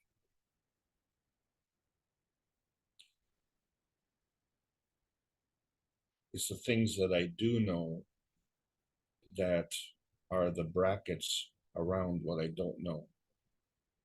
So I know this and it's not that, and I know this and it's not that. And so someplace in between, that's the path I need to go. And where's that path possibly leading? And so when you follow that path and you look at your neighbors and you say, well, I have to navigate between these two fields. So I'm going down this other field. And then suddenly it opens up and you say, oh man, how could I have not seen all this? Well, it's hard to see when 7 days a week, 24 hours a day, we are inundated with propaganda. And I never thought that we had propaganda in Canada until I went to the library and I seen a book with Einstein and his buddy Steinbeck. And then I seen this background, which, you know, could have been a curtain or something. And not 2 feet away in the library stacks was another book of Tesla. And in that picture was Einstein and Steinbeck. And Tesla was the third man in between, standing behind them. Unbelievable. The evidence was right there, 2 feet apart in the library. And I said, I would have never believed that there was censorship in Canada. And, you know, talk about being crushed. That was really disheartening for me.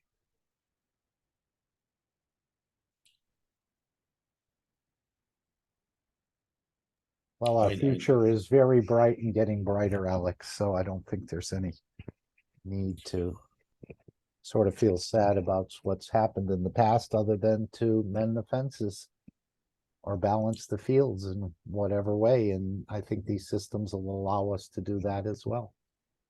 Well, and that's exactly a very good point, Mark, because the truth wins out.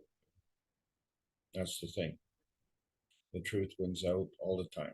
You just can't hide it. You know, you can hide it in how you think you can hide it, but then you turn around and you just, you know, it comes out in other ways.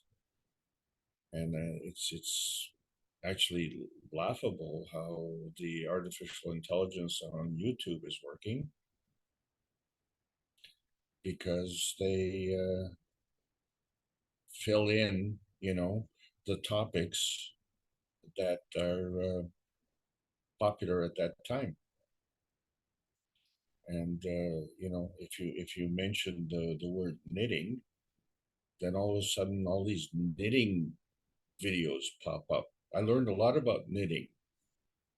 Knit one, purl two, a few other things. There's a whole industry in knitting. But anyway, it's that interest was short-lived.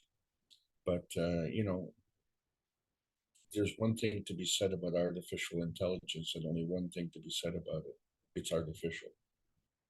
What we need is to discuss reality, and that's what mature people do. So, you know, we're all going through that maturation process, and we realize that we came here as children, and we're leaving as adults, and there's a reason for that. And I think this is going to be a massive revelation for a lot of people, because Mitra had children. Okay, let's see if someone else would like to jump in here. We don't want to take the whole You don't time. want to hog the limelight? Yeah, not really. We're being brought along. We're all being, the whole planet is, the fields are changing. There's, as I said, the background is where the bigger things are happening. We're just not aware of them till they're announced. Would someone else like to raise a point, a question, share a poem, perhaps?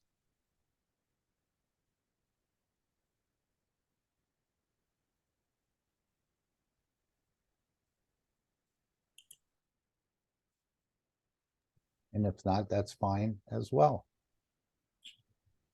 So, Mark, I want to take this opportunity, please. I want to thank all the participants of today's panel.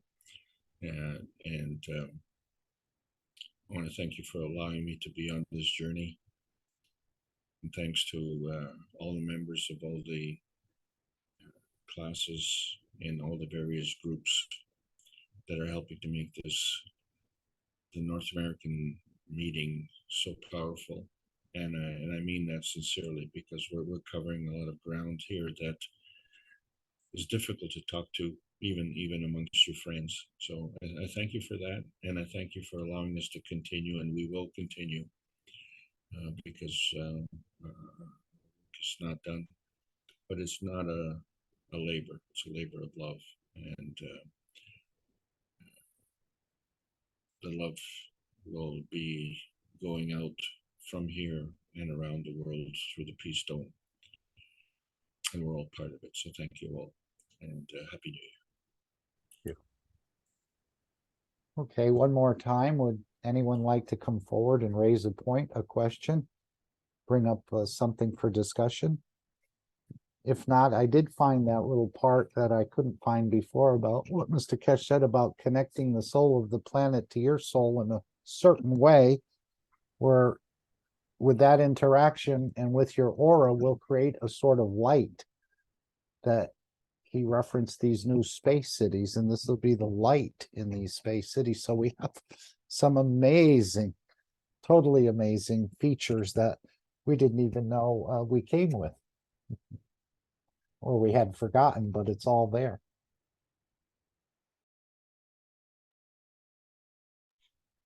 Yes, yes. Thank you. Thank you. I'm sorry. I don't only take a time for say thank you so much, Alex, again for one new year for implicit your knowledge, and for Mark, all time is here with us, and for many people around the world in the Keshe family, all time help us and bring different help the different ways. So thank you so much. Of course, Mr. Keshe first, and thank you, my teacher too. Yes, I'm sure there's many, many more people exploring and developing this knowledge than we're aware of. Many, many more knowledge seekers. We only see sort of this part of the world in a way, but there's many, many people out there working with the governments as well as individually, I think, on developing this technology. Although, as Mr. Keshe said, we haven't given you all the keys yet.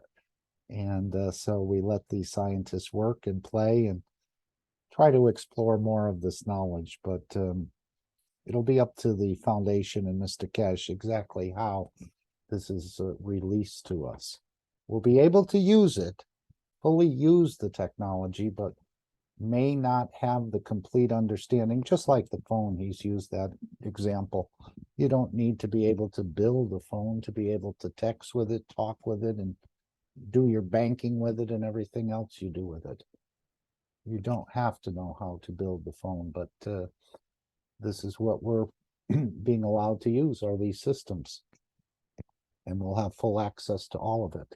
So encourage everyone to join in the sessions, the monthly sessions. And if you can't afford it, no worries. We're the ones that can afford it will pay for it now. And then in the future, it will just to perfect the system. And then the cost will reduce down to where everyone can have it. I don't know if it'll ever become free. And any monies that are paid into the foundation, it's almost like a feedback loop. It just gets put right back into the structure to expand even more. So that's the whole process. It's a feedback loop. And we all have to remember, Mark, please, that we still need to keep making the cups of life. They're not the cups of the pandemic, and they never were. They're the cups of life, and we need them. The more we have, the more ground satellites we have. So please make them and teach others how to make them. No question. He said you have everything you need in both of those cups. He went through a bit of an explanation in this workshop as well. Many, many points in the workshop.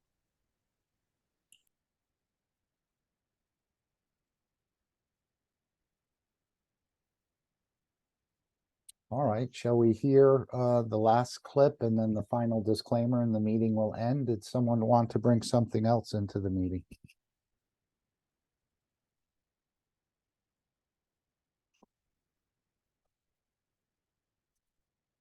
Okay. Hi. Yes. Selena, Yes. I want to say something now. please. This year we'll know we are multi-dimensional being and we live together and everything is inside us. Just we need to open our heart and understand it. That's it. Thank you. Thank you. Thank you.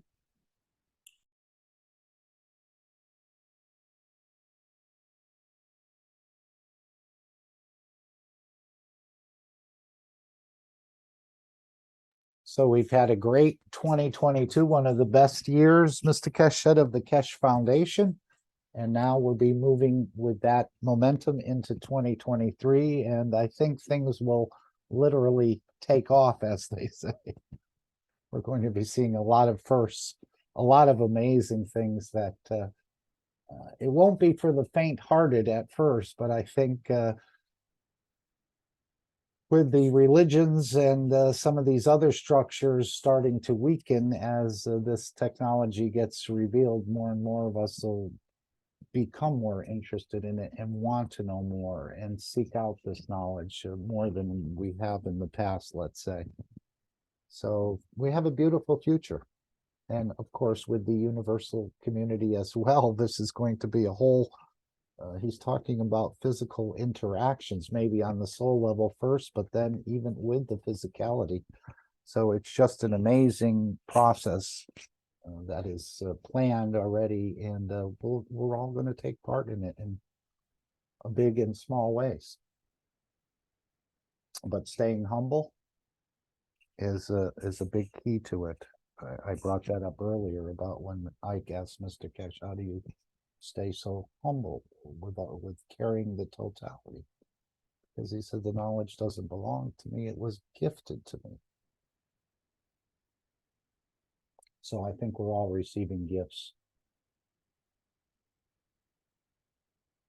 And this will be the year of giving. And I know Mr. Keshe wants to give more faster, but again, we want the change faster too, but it's the timing. I think that's the critical. Everything has to be in its right place for it to be delivered.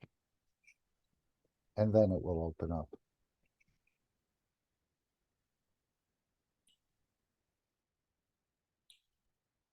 Mark, Yes. I don't know much about methamphetamines. There, I said it properly. Okay. This connection with anhydrous ammonia, I only found that out this morning. I feel so stupid. I only brought this subject up because of the cargo cult. And I've seen anhydrous ammonia being used as a fertilizer, and yet it's a soil hardener. How does that work? And it's hydrophobic. What? Can you imagine hydrophobic fertilizer for plants that need water? And anyway, but I never seen this connection. I haven't either. And anyway, this is how we learn. Wouldn't have gone down this path if it wasn't for the cargo cult, and learned about the cargo cult over 30 years ago. And what's really funny, but not funny, is the gentleman who taught me about that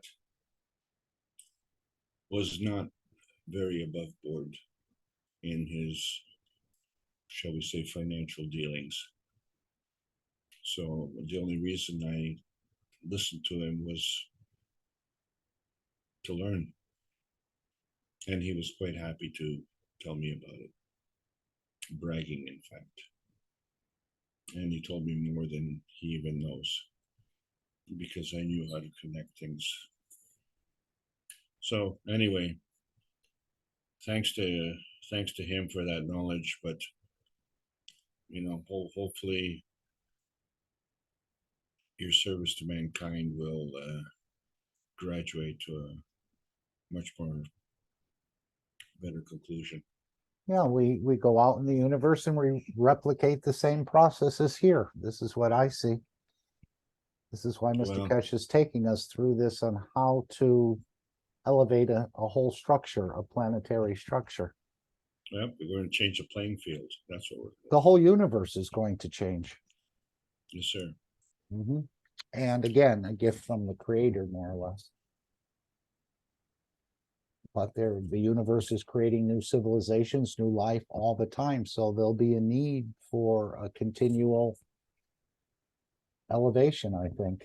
I don't know how that will change, or if there will come a point where everything is created in perfection. Maybe with the new child of Mitra and so on and so forth, these other civilizations will go through a very similar process. And maybe that'll be put into the field so that when something new is created, it's created with this new soul. And then what are we going to do for fun?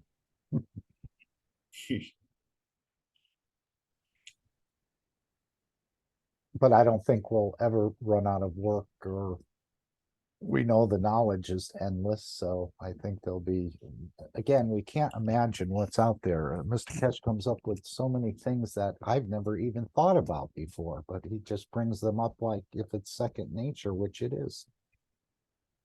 Well, so we're very what fortunate. do you do in the universal community anyway? Well, as he said, there's civilizations that are just study amino acids.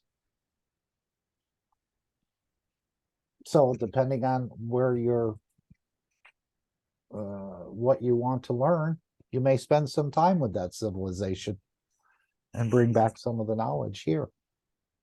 I think it's a knowledge sharing community that they're more than happy to share with the others.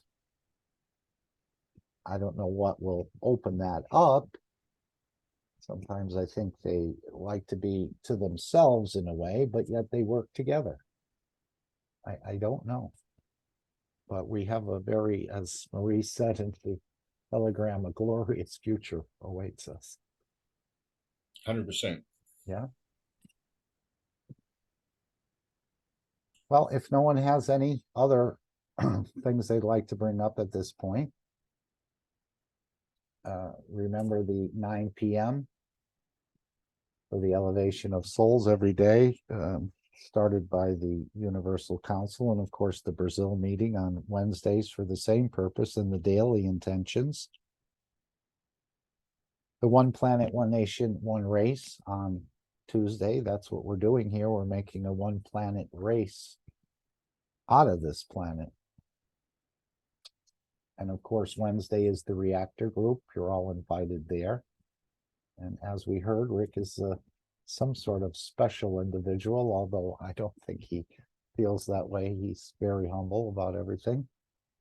Thursday, the Knowledge Seekers Workshop, and so on. So there's many activities, and there'll be many more. And once this opens up, I think we'll have a lot of people coming and wanting to know more. Yeah, maybe some naysayers in the beginning, but that will all be shown through the technology, that the technology is correct, and that what has been promised is being delivered. And you'll see it.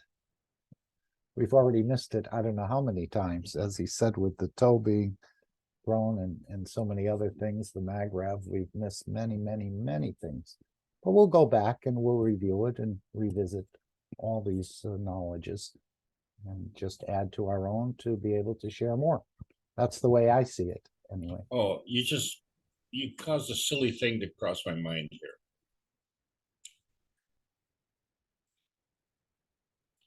Our hair grows, we cut it. And our fingernails grow and we cut them.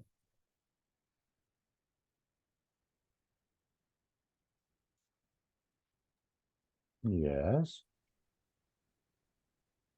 Well, we only cut ourselves, generally speaking, with, through accident, but these things are, part of our social, well, it's helpful, if your fingernails are too long, then you can't do much work, which is one of the reasons the Chinese princesses always had really long fingernails, because they didn't do anything. They had people do it for them. But the point I'm going through is that nature is always showing us how things work. So when we ask the question, we have to recognize the answer. And that first answer is that it's possible. That it's possible. So as soon as we know that it's possible, and if we don't know the answer, then we know that it's us who doesn't know the answer, not that there is no answer. And what used to, shall we say, vex me was when a professor would say, I don't know. Okay, then. I guess that's the end of that conversation. So, but as knowledge seekers, that points us in the right direction. So, you just brought that up, and I never even considered that until now. But it's something I often wondered, especially as I was cutting my nails. How am I able to do that? And interestingly, there's no real pain attached with that unless you don't cut it properly, and then you might get some pain with it. But the whole idea is that you're now cutting dead matter. Well, is that even an accurate description? We have to revisit all of these things. Isn't We that will. correct? Yes, yes. I think the whole humanity is going to rethink so many different things, especially in the areas of the religious world and how we've been sort of taken in a way, our pockets and our souls. So this will all open up for everyone to see more as we start to move deeper into the knowledge and share it more. And the veils will be lifted off humanity, and they'll see really who they are in the universe. So there's again, I don't know the entire plan, but it's a beautiful plan. And it's been done in many different places of the universe before. Now, man may be a little bit different.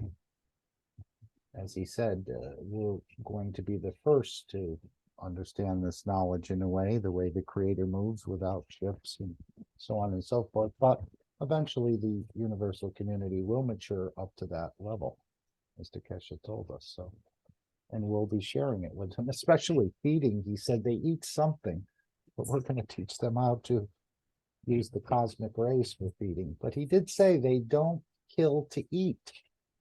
So maybe there's some other entities or other energies out there that they are consuming that maybe is not the right path to go down. I don't know.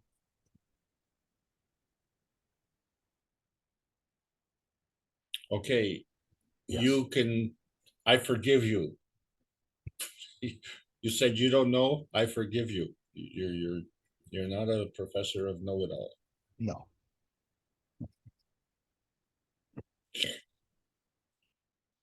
Thanks, Mark. Thanks for all that you've Yeah, been yeah, no, doing. we're all brought here by our souls, so it's nothing special for anyone, I don't think, other than the soul has brought us here to do. The physicality is just the afterthought.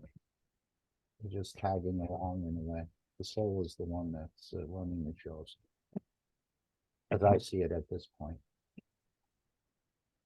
Okay, anyone else want to add a thought before I go into this question about the power plant and what Mr. Keshe is planning on doing with some of these energies as he connects us in a special way to the soul of the planet? And then we sort of, again, I'll let him explain it.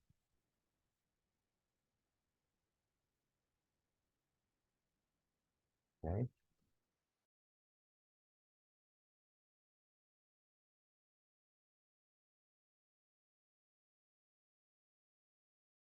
All right, this is the part we'll play, and then the final disclaimer, and then the meeting will end. But just listen to the words that we connect you to the soul of the planet in a very special way. Let's hear it. Any other question? What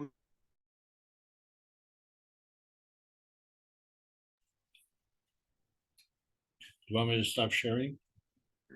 I hope to work with plasma technology. Sorry about that. Share screen. Thank you, Alex. So this is, again, he's retiring from a power plant. I was thinking of Jacko. Let's hear what he has to say.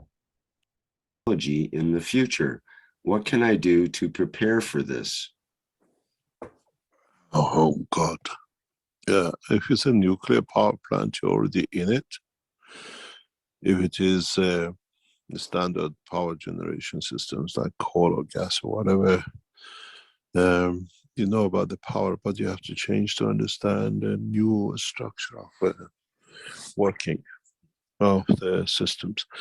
In a future time, we connect part of your soul through teaching and to the soul of the planet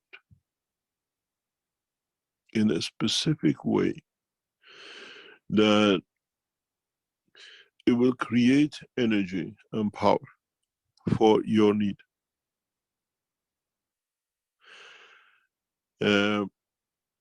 This is a beautiful part of the technology which I already devised a system for it, I don't know, when I was 30, 35, maybe earlier. And this allows you, through your own aura and your soul, to create enough energy that you don't need to feel cold. You don't need light. Systems will be delivered, not to be developed, because they're already fully developed. That creates, at the moment when you have light on the street, everything is lit. You have a light system developed that you will understand how it works, that enlightens your vision and your senses. And you don't need street lights. This has already been discussed in building newer space cities. With the newer space cities, there is no street lights. Due interaction of the fields of the man with his environment, you create the lights in the direction and dimension which you need.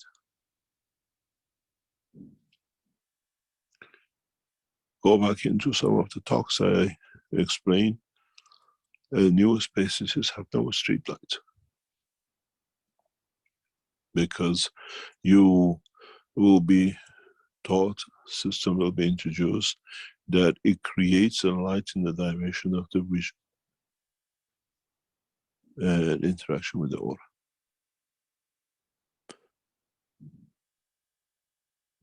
It's very much like the light is on Earth during the daytime when you're interacting with the sun. The back, when it's not needed, is in the dark. You create a light in the direction of the vision, even in the direction of emotion. You feel something happening in behind you. You create a field that understands what it is, what shape it is, a car, is it a man, what it is, and how to react.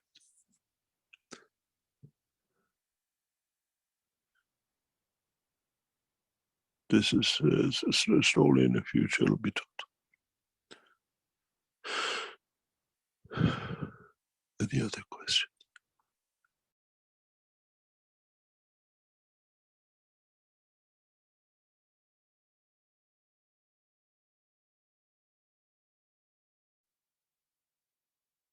Disclaimer. The information and education material contained herein is meant to promote the general understanding and dialogue of GAN's processing.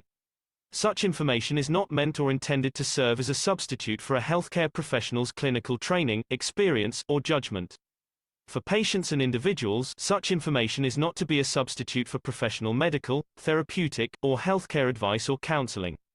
For medical issues or concerns, including decisions about medications and other treatments, readers, viewers, listeners should always consult their physician or, in serious cases, seek immediate assistance from emergency personnel. Prescription information, procedures, and use of medical devices information should be undertaken only by properly trained and certified medical personnel. We specifically disclaim any warranties, express or implied, including implied warranties of merchantability or fitness for a particular purpose. Such information is provided, as is, and is believed to be accurate at the time of its publishing, but it is the viewer's job to evaluate the accuracy of any information found in this presentation. Every case presented is of their own experience, applied by themselves for themselves, and it applies to their case only. Every person experiencing health problems should seek professional medical advice and consult their course of treatment with a doctor. The processes of plasma balancing described herein are a natural process which supports the body but does not replace medical advice or therapies one is already subject to.